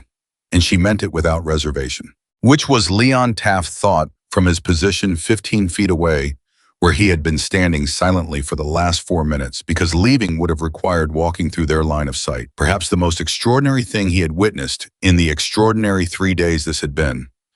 He backed away quietly. He went to find coffee. He needed to sit somewhere and think about what it meant that two people who had been 72 hours ago standing on opposite sides of a bullet on a metal table were now standing side by side on the same range, looking at the same target, saying the same things in different words. He thought about it for a long time. And what he kept coming back to was this: the bullet had been a test. But the test had tested the wrong person. The bullet hadn't revealed anything about Olivia Hayes that she didn't already know about herself. What it had revealed slowly and at great cost and over 3 days of friction and truth and two people being brave enough to look at the things they'd been avoiding was something about Daniel Whitmore, about what he was capable of when the wall finally at long last cracked enough to let something through. Leon drank his coffee. Tomorrow the cohort would run the exercises again. The gap would shrink because it always shrank when people practiced. 3 weeks from now, these soldiers would go into the field carrying something they hadn't been carrying when they arrived. Not a guarantee, because guarantees didn't exist in this profession, but a preparation, a genuine one. The kind built from truth rather than from the careful management of what people were allowed to know about the difficulty of the thing they were being asked to do. And when they came back, because Leon was choosing tonight to believe they would come back to a program that was different than the one they had left. He thought that was worth something. He thought it was worth quite a lot. The second week hit the cohort like a wall. Not a metaphorical wall, a real one, the kind you run into at full speed because you were certain it wasn't there and then suddenly it is. And the impact reorganizes everything you thought you understood about your own limits. Olivia had designed the second week to do exactly that. The failure scenarios became longer, more layered. The emotional load she had described to Daniel increased in deliberate, calibrated increments, not to break the soldiers, but to stretch the threshold of what they could carry while still functioning. She pulled Reeves into the design process because Reeves understood the cohort's psychology with the granular accuracy of someone who had been living inside it for 8 months, and his contributions to the scenario architecture made them sharper in ways that Olivia's outside perspective had missed.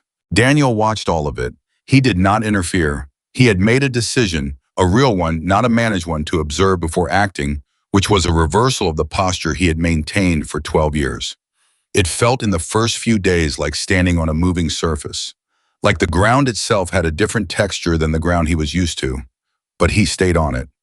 On the 8th morning, 0500, Daniel came to find Olivia before PT. She was already awake. He had started to suspect she was always already awake.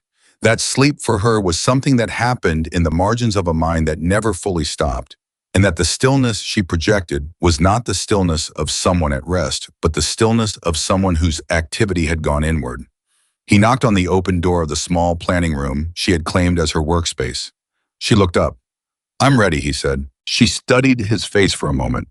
She had learned over the past 8 days to read Daniel Whitmore's expressions with some accuracy. This expression was not the composed professional face.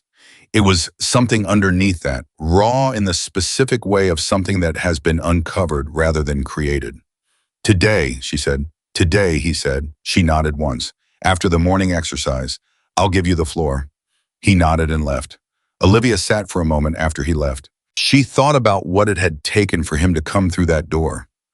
She knew exactly what it had taken because she had walked through a version of that same door herself in a different building 3 years ago, when Michael had sat across from her in the aftermath of the mountains and said quietly and without any pressure that she could talk about it when she was ready, and that ready was not a deadline. It had taken her 4 months to be ready. Daniel Whitmore had done it in 8 days. She thought that said something significant about him, not about the 8 days. 8 days was the surface. What it said was that the capacity had always been there underneath everything he'd built on top of it, waiting for a condition that made it possible. She went back to her work. Well, the morning exercise ran from 0600 to 0830. The gap had shrunk. Not uniformly, it never shrank. Uniformly, because people were not uniform, but across the cohort, the average response delay in unstructured crisis conditions had dropped from 28 seconds to 11 seconds in 8 days. Dana Carter's team was running at 4 seconds. Reeves had taken his team down to 6. There were 2 teams still averaging in the mid-teens, and Olivia had restructured their scenarios to address the specific sticking points rather than applying the same solution to a different problem. Daniel watched the data come in from the session and felt something that was distinct from the professional satisfaction he was accustomed to feeling when the training numbers moved in the right direction. This was different. This was more personal. It was the feeling of watching something he had not built, had in fact actively resisted, produce results that his program alone would not have produced. He sat with that without immediately turning it into something else. That was new for him. After the debrief, when Olivia turned the floor over to him, the cohort was still assembled, 300 people with the particular alertness of a group that has been through 2 weeks of increasingly intense work and is running on something that is no longer adrenaline, but has not yet become ordinary routine, that charged state of people who are changing faster than they can fully track. Daniel stood at the front of the room. He looked at the cohort. I was quiet for a moment that lasted long enough to be noticed, but not long enough to be uncomfortable. Then he said, 6 years ago, I made a decision that killed 4 people. The room did not move. Private First Class Marcus Webb, Daniel said. Specialist David Okafor. Sergeant Louis Brannigan. Private First Class James Cho. He said each name with full weight, not quickly, not as a list, as 4 separate human beings. They were in a training exercise under my direct command. The weather conditions raised concerns that were brought to me by 2 subordinates. I overrode those concerns. I made the call to proceed. The exercise went catastrophically wrong. 4 people died. The silence in the room had a quality that Leon standing at the back had never heard in a briefing room before. It was the silence of 300 people choosing unanimously and without coordination to give something the full space it required. The official investigation cleared me, Daniel said. I followed procedure within the parameters of acceptable risk assessment. The review board's finding was technically correct. He paused. I have spent 6 years knowing it was technically correct, and knowing in a part of myself I built a considerable structure to avoid that technically correct was not the same as actually right. He looked at the floor for a moment, then back up. I pushed that cohort harder than I should have because I believed that maximum pressure produced maximum readiness, and that the discomfort of the training was justified by what the field would demand. I believed I was certain, and 4 people are dead because my certainty did not leave room for the possibility that I was wrong. Dana Carter's hands were clasped in her lap so tightly that the knuckles were pale. Reeves had his eyes on Daniel with an expression that was not pity and was not judgment and was something that was harder to name and more valuable than either. I am telling you this, Daniel said, because for 2 weeks, Captain Hayes has been building something in this room that I couldn't build. Not because I didn't know how, technically, but because I couldn't stand in front of you and tell the truth about what I didn't know and what I got wrong and what it caught. I couldn't do it because I believed that telling you I had been wrong would destroy your ability to trust my leadership. He looked at Olivia briefly, then back at the cohort. What I have watched over these 2 weeks, he said, is that the opposite is true. Watching Captain Hayes tell you the truth about what failed in those mountains, watching you receive that and grow because of it, rather than collapse because of it. I have been wrong about this for a very long time. A pause. And you deserve to know that. The room stayed silent. Then Reeves started clapping. It wasn't the explosive reaction of the range 2 weeks ago. It was slower than that. more considered. And it spread differently, not a wave, but something more deliberate. Person by person, choosing to add their hands to it until it was the whole room, and it was not the sound of 300 people cheering a performance. It was the sound of 300 people acknowledging something real. Daniel stood in it for a moment. He did not look comfortable. He looked like a man who was learning how to receive something he had been refusing for a very long time, which was precisely what he was. Michael Hayes was standing in the back of the room during all of this. Leon had told him about this morning's plan over coffee at 0530, and Michael had arrived 10 minutes before the session ended and found a position where he could see without being immediately visible. This was a habit from decades of operating the preference for observation positions, and it was one he'd never fully shed in civilian life. He watched Daniel tell the truth. He watched Olivia's face while Daniel told it, and what he saw on Olivia's face was not vindication, not satisfaction at the confirmation of something she had predicted. It was something that looked from where Michael was standing like grief that was also gratitude, like watching something painful become something necessary, like recognizing in someone else's act of courage the echo of a thing you had done yourself, and understanding for the first time how it had looked from the outside. After the cohort dispersed, Michael caught Olivia at the door. "You knew he was going to do it today," Michael said. "He told me this morning," she said. "Were you surprised?" She thought about that honestly. "No," she said. "I thought it would take longer." But no, he was ready before he knew he was ready. Michael nodded. That's how it usually works. They walked out into the corridor together, and Michael said without preamble, "General Harmon wants to talk to you." Olivia stopped walking. "When?" she said. "He called me last night," Michael said. "He's been following the cohort's progress. The gap data, the exercise results, what's been happening. Here, he wants to talk about whether this program, what you and Danny have been building together, whether it should be replicated." Olivia looked at him. "Replicated where?" she said. "Everywhere," Michael said. "Every advanced training program currently running. He wants to know if what you've built in 3 weeks at Fort Liberty is something that can be systematized and implemented across the board." The corridor was quiet. Olivia started walking again. Michael kept pace. "You're not saying anything," Michael said. "I'm thinking," she said. "That's generally a good sign." "It can't be systematized," she said finally. Michael looked at her. "Not in the way Harmon means," she said. "The reason it worked here is because it was built by 2 specific people with specific histories working through specific things together. You can extract the principles. You can build a framework. But if you try to turn it into a standardized curriculum and ship it to 12 bases with 12 different instructors who haven't done the work Daniel did this morning, you'll get a program that teaches soldiers to talk about vulnerability without actually being vulnerable. And that's worse than not teaching it at all." Because Michael prompted. Because soldiers who have been taught to perform psychological openness without having actually developed it will mistake the performance for the real thing, she said. And when they hit the actual moment, the real gap, the real unstructured crisis, they'll reach for the performance and find nothing there. Michael was quiet for a moment. "You're going to have to tell Harmon that," he said. "I know," she said. "He's a 4-star Olivia." "I know what he is," she said. "That doesn't change what's true." Michael allowed himself a small smile. "No, it doesn't. What I can tell him," she said, "is what the preconditions are. What has to be true about an instructor before this works. What the process looks like for getting to where Daniel got, and how long it takes." She paused. "It's not a quick program. It's not something you implement in a training cycle. It's something that has to happen to the instructors first." "That's a harder sell than a curriculum," Michael said. "Yes," Olivia said, "it is."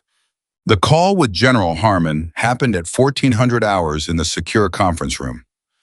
Daniel was present. Olivia had asked him to be, which had surprised him. Why, he'd asked when she told him. "Because what you said this morning is part of the evidence for what I'm going to say to him," she said. "And because you've run this program for 12 years and your read on what's replicable and what isn't carries weight I don't have yet." Daniel had looked at her for a moment. "You could make the case without me," he said. "Yes," she said, "but it's better with you." She paused. "We built this together. We present it together." He had nodded and been in the room at 13:55. General Harmon appeared on the screen exactly at 1400. He was a man whose career had left very specific marks on his face. Not the marks of age exactly, though age was there too, but the marks of sustained consequence of living for decades inside decisions that affected other people's lives in irreversible ways. He had the eyes of someone who had learned to see a long way forward. He looked at Daniel first. Commander Whitmore, understand you've had quite a 2 weeks. Yes, sir, Daniel said. The gap data is impressive. Harmon looked at the report in front of him. 28 seconds average down to 9 in 2 weeks. That's not a marginal improvement, that's a structural change. Captain Hayes' methodology is responsible for that, sir, Daniel said. Harmon looked at Olivia. Captain, I'd like to understand the methodology. Olivia presented it clearly and without padding. The principles, the design of the failure exercises the emotional load calibration, the reasoning behind telling the soldiers the truth about real stakes rather than simulating stakes. She presented it the way she did everything with the economy of someone who had already edited out everything that wasn't necessary. Harmon listened without interrupting. When she finished, he said, I want this in every advanced training program in the next 18 months. Olivia said, with respect, sir, that would be a mistake. The room was very still. Harmon looked at her with the expression of a man who was not often told things were mistakes, but who notably had not immediately shut the conversation down. Explain, he said. She explained. She told him what she had told Michael about the preconditions, about the difference between performing psychological openness and actually developing it, about what happened when the performance replaced the real thing. She was direct. She didn't soften it. She didn't apologize for the complexity of what she was saying or preface it with reassurances about how much she respected his perspective. She just told him what was true. Harmon was quiet when she finished. Then he said, what are the preconditions? She told him those too. She told him that the instructor had to have been through something significant enough to have encountered their own limits, that they had to have processed that experience with enough honesty to be able to stand in front of soldiers and talk about it without performing, that they needed a partner in the process, someone who had done the same thing and could recognize when the wall was being rebuilt rather than genuinely lowered, and that the process of getting an instructor to that place took time that could not be compressed without destroying the outcome. How much time? Harmon asked. Depends on the instructor, Olivia said, and on what they're starting with. She paused. Commander Whitmore did it in 8 days. But Commander Whitmore had 24 years of genuine excellence to build on, and he had a specific catalyst, the 4 soldiers that had been waiting for a point of release for 6 years. Most instructors won't have that kind of compressed readiness. Harmon looked at Daniel. 8 days. Yes, sir, Daniel said, and I want to be accurate about that 8 days to the point where I was ready to say it publicly. The actual work has been ongoing for 6 years, whether I was doing it consciously or not. Harmon sat with that. What you're describing, Harmon said slowly, is a program for the instructors, before the program for the soldiers. Yes, sir, Olivia said, exactly that. That doubles the implementation timeline. At minimum, Olivia said. Another silence. Then Harmon said something none of them had expected. He said, my son was in a unit that lost 4 people in a training accident 12 years ago. The room absorbed this. He came home, Harmon continued. He came home carrying something he didn't have a framework for. His unit's instructor had processed it the way most people in that position process it. Officially, correctly, by the book.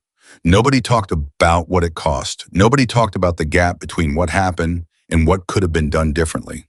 He paused. My son left the service 2 years later. He was one of the best soldiers his unit had produced. He left because he didn't know how to carry what he was carrying. The silence in the room was complete. Build the instructor program, Harmon said. I'll fund it. I'll give you the timeline you need. He looked at Olivia. But I want you running it, not delegated, you. Olivia looked at him. And I want Commander Whitmore as your partner on it, Harmon said, because the story of what happened here in these 2 weeks is the clearest proof of concept you're going to get for why this works. He looked at both of them. Do you accept? Daniel looked at Olivia. Olivia looked at Daniel. Something passed between them that was too fast and too complete to fully describe a communication that contained 8 days of friction and truth, and 2 people arriving at the same place from completely different directions. Daniel said, yes, sir. Olivia said, yes, sir. Harmon nodded once. I'll have orders drafted by end of week. He looked at both of them for a moment. What you built here matters. Don't let anyone convince you otherwise. He disconnected. The room was quiet. Daniel exhaled. It was the first time in 2 weeks that Leon, who had been present for this call as he had been present for most of the significant moments of the past 14 days, had heard Daniel Whitmore exhale in a way that sounded like something actually releasing rather than something being managed. 3 days later, the cohort shipped. The morning they left was 0400, which was the military's unromantic standard for significant departures. The base was dark. The air was cold. The buses were running and the soldiers were moving through the ritual of departure, that every soldier knows the specific choreography of gear and formation and the particular focus that comes over a person who has been preparing for something for a long time and is now inside the fact of it. Olivia stood with Daniel and Leon and Rebecca and Michael at the edge of the departure area. They watched the cohort load. Dana Carter paused on her way to the bus and turned back. She walked up to Olivia. She said, 4 seconds. Olivia looked at her. That's where my gap is now, Dana said. 4 seconds. I know, Olivia said. I'm going to get it to 2, Dana said. I know that too, Olivia said. Dana looked at her for a moment with the expression of someone who has more to say and has decided to let the expression carry what the words can't reach. Then she turned and walked to the bus. Reeves passed on his way by and said to Daniel without slowing down, For what it's worth, sir, what you said in there the other day, it mattered. He kept walking. Daniel watched him go. He didn't say anything. He didn't have to. Rebecca Chen came to stand beside him as the last buses loaded and said very quietly, 12 years, sir. This is the first cohort I've watched leave this base and felt like they knew what to do when it fell apart. Daniel was quiet for a moment. Then he said, That's because we finally told them the truth about what falling apart looks like. Rebecca nodded. She walked away to handle the departure logistics. The buses moved. The red tail lights disappeared toward the gate. The 4 of them, Daniel, Olivia, Leon, and Michael, stood in the dark and quiet of the early morning and watched them go. After the sound of the engines faded, Michael said, She's going to be okay. Nobody asked who he meant. They all knew he meant Dana Carter, but they also all knew he meant something larger than that. He meant the cohort. He meant what they were carrying. He meant the gap that had shrunk from 28 seconds to something survivable. Most of them will, Olivia said. Her voice was level, but it had the texture of someone saying something they've made peace with through a long and costly process. And the ones who find themselves at the hard moment, they'll know it's survivable. They'll know the gap closes. That's different from not knowing. Daniel looked at her. Is it enough, he said. What we gave them, is it enough? Olivia was quiet for a moment. It's never enough, she said, and it's the most we could give them. She paused. Both of those things are true at the same time. That's the part I had to learn to hold. Daniel nodded slowly. They stood there for another moment in the pre-dawn dark. Then Leon said, because Leon Taft had a gift for the sentence that moved a moment forward without erasing what it had been. Coffee's up in the mess hall. Michael said, I could use coffee. They walked. Tierra. The instructor program launched 6 weeks later. The first cohort of instructors came from 4 different bases. 8 people, all of them with exceptional records, all of them carrying something they had not been given a framework for processing, all of them hand-selected by Olivia and Daniel through a process that had nothing to do with official records and everything to do with a series of conversations in which Olivia asked questions that no official evaluation had ever asked and listened to the answers with the specific attention of someone who knew what she was listening for. The program was not what anyone who heard its official name expected. Its official name was Advanced Resilience Instruction Framework. The name sounded like a curriculum. It sounded like something that could be packaged and deployed. What it actually was for the 8 instructors who arrived on the first day and were told that the first week would contain no teaching of any kind. Only conversation was something considerably more difficult and more real than a curriculum. It was the process of looking at the thing you'd been looking away from. Olivia ran it the way Michael had run things for her, with presence and without pressure, and with the absolute patience of someone who understood that this particular process could not be hurried without being destroyed. Daniel ran the structural components, the framework, the exercise design, the data architecture that would allow them to track what was changing over time and make the case in the language that institutional systems responded to for why this mattered. They divided the work the way people divide work when they have learned each other well enough to know who carries which part. Best not rigidly, not by prior agreement, but organically with the adjustments happening in real time based on what the moment required. On the fourth day of the first program week, one of the 8 instructors, a master sergeant from a base in Georgia named Donaldson, who had 17 years in and had arrived carrying himself with a particular held quality of someone who had been holding something for a very long time, broke in a session. Not dramatically, not explosively.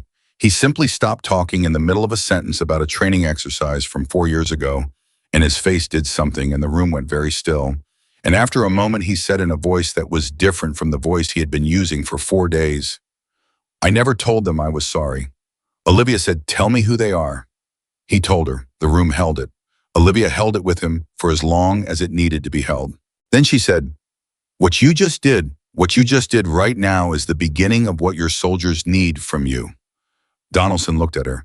"Not the apology," she said, "the willingness to feel the weight of it fully instead of carrying it at arm's length." She looked at him steadily. "That's the difference between an instructor who teaches soldiers to survive and one who teaches them to perform survival. You just moved from one category to the other." Donaldson was quiet for a long moment. Then he said, "How long does it take before you can do this without it costing everything?" Olivia looked at him. "It always costs," she said. "It just becomes worth the cost more clearly over time." Daniel, sitting to the side of the room, wrote something on the legal pad he'd been keeping since the program started.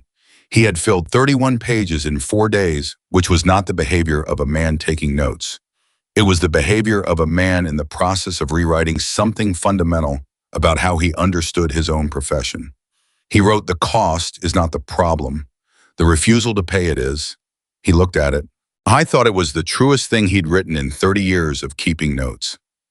8 weeks after the cohort ship, Leon Taft was in the break room at 0600 with his first coffee when his phone buzzed.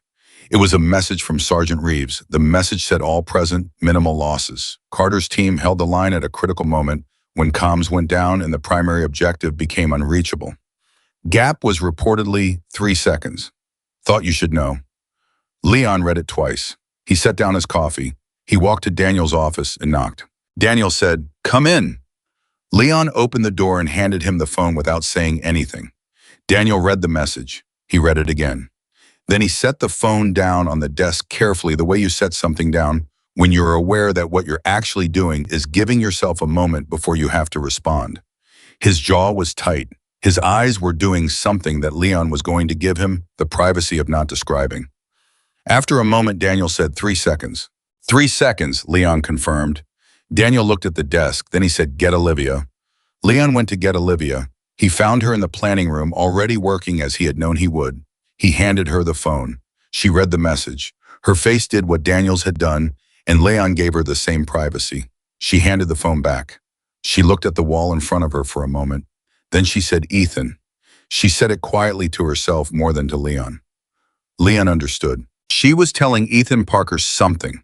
She was telling him that Carter's team had held the line, that the gap had closed, that 3 seconds was not nothing, that 3 seconds was everything that months of work and truth-telling and 2 people learning to look at the things they had been looking away from had been building toward. She was telling him that it had mattered, that the cost had bought something real. Leon waited. After a moment, Olivia stood up. She straightened her uniform the way she always did when she was transitioning from an internal moment to an external one. She picked up her coffee. She turned to face him. "Let's go," she said. They walked down the corridor together toward Daniel's office, and the base was waking up around them the way Fort Liberty always woke up, with the sound of boots and purpose, and the forward-moving machinery of people who had agreed to do something difficult with their lives and were getting on with the work of doing it. And in Daniel's office, when Olivia and Leon arrived, Daniel was already standing. He had the message from Reeves on the screen of his computer, and he was looking at it with an expression that Leon Taft would carry with him for the rest of his career, as the clearest image he had of what it looked like when a person finally arrived somewhere they had been trying to get to for a very long time. Michael Hayes called it 0630. He had somehow already heard. Leon did not ask how. Michael had a network that operated on principles Leon had never been able to fully reverse engineer, and the information it carried arrived at the right time with a consistency that had long since moved from surprising to expected. Daniel answered and put it on speaker. Michael said, 3 seconds. Daniel said, 3 seconds. Michael said, she built that. Daniel said, we built that. A silence. Then Michael said with the particular warmth of a man who has spent his career watching people become more than they started as and never once tired of it. Yes, you did. The call ended. The three of them stood in Daniel's office in the early morning. Olivia, Daniel, Leon, and outside the window, the base was fully alive now. The training day beginning the next cohort, running PT on the field below their footsteps carrying up through the glass with the rhythm of people in motion. Olivia looked at the field below. She looked at the soldiers running. She thought about the gap, about 28 seconds becoming 9, becoming 4, becoming 3, about the distance between those numbers and what that distance had required. About a man who had carried 4 names in a folder for 6 years and finally said them out loud in front of 300 people. About a young specialist who had come to her after the first failure exercise and said 11 seconds and then shown up every single day and turned it into 3. She thought about Ethan Parker. She thought about the 7. She thought about what it meant. It meant that they were still here, not in the sense that their absence had been erased or their loss diminished, but in the sense that what they had left behind had been used, had been turned into something, had become the material from which other people built the capacity to survive the unsurvivable moment. She thought that was not nothing. She thought that was in the only accounting system that finally made sense to her everything. Daniel came to stand beside her at the window.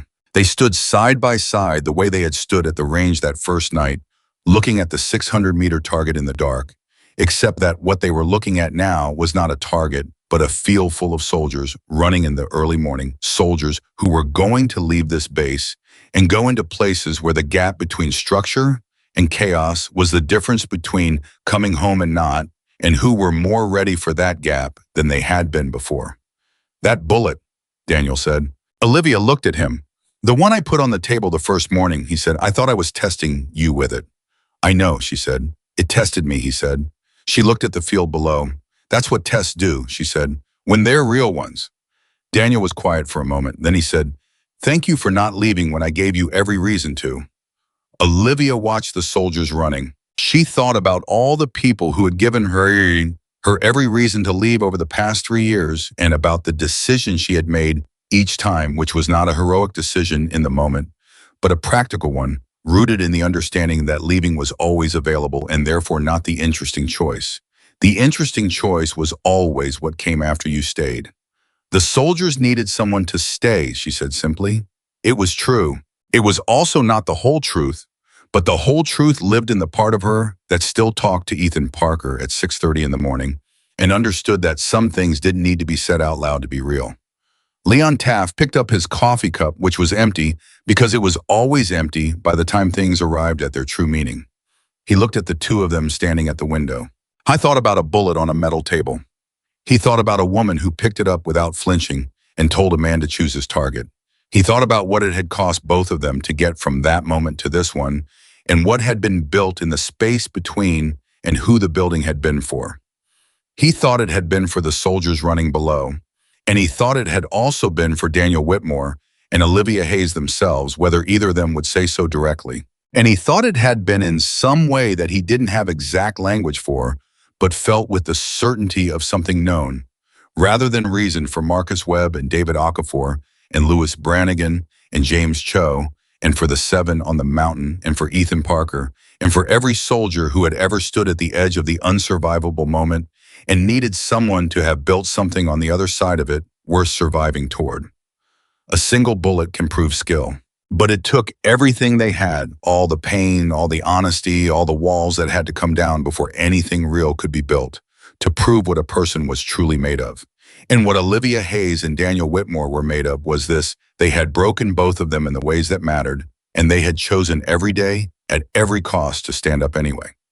That was not a small thing. That was the only thing, and it was enough.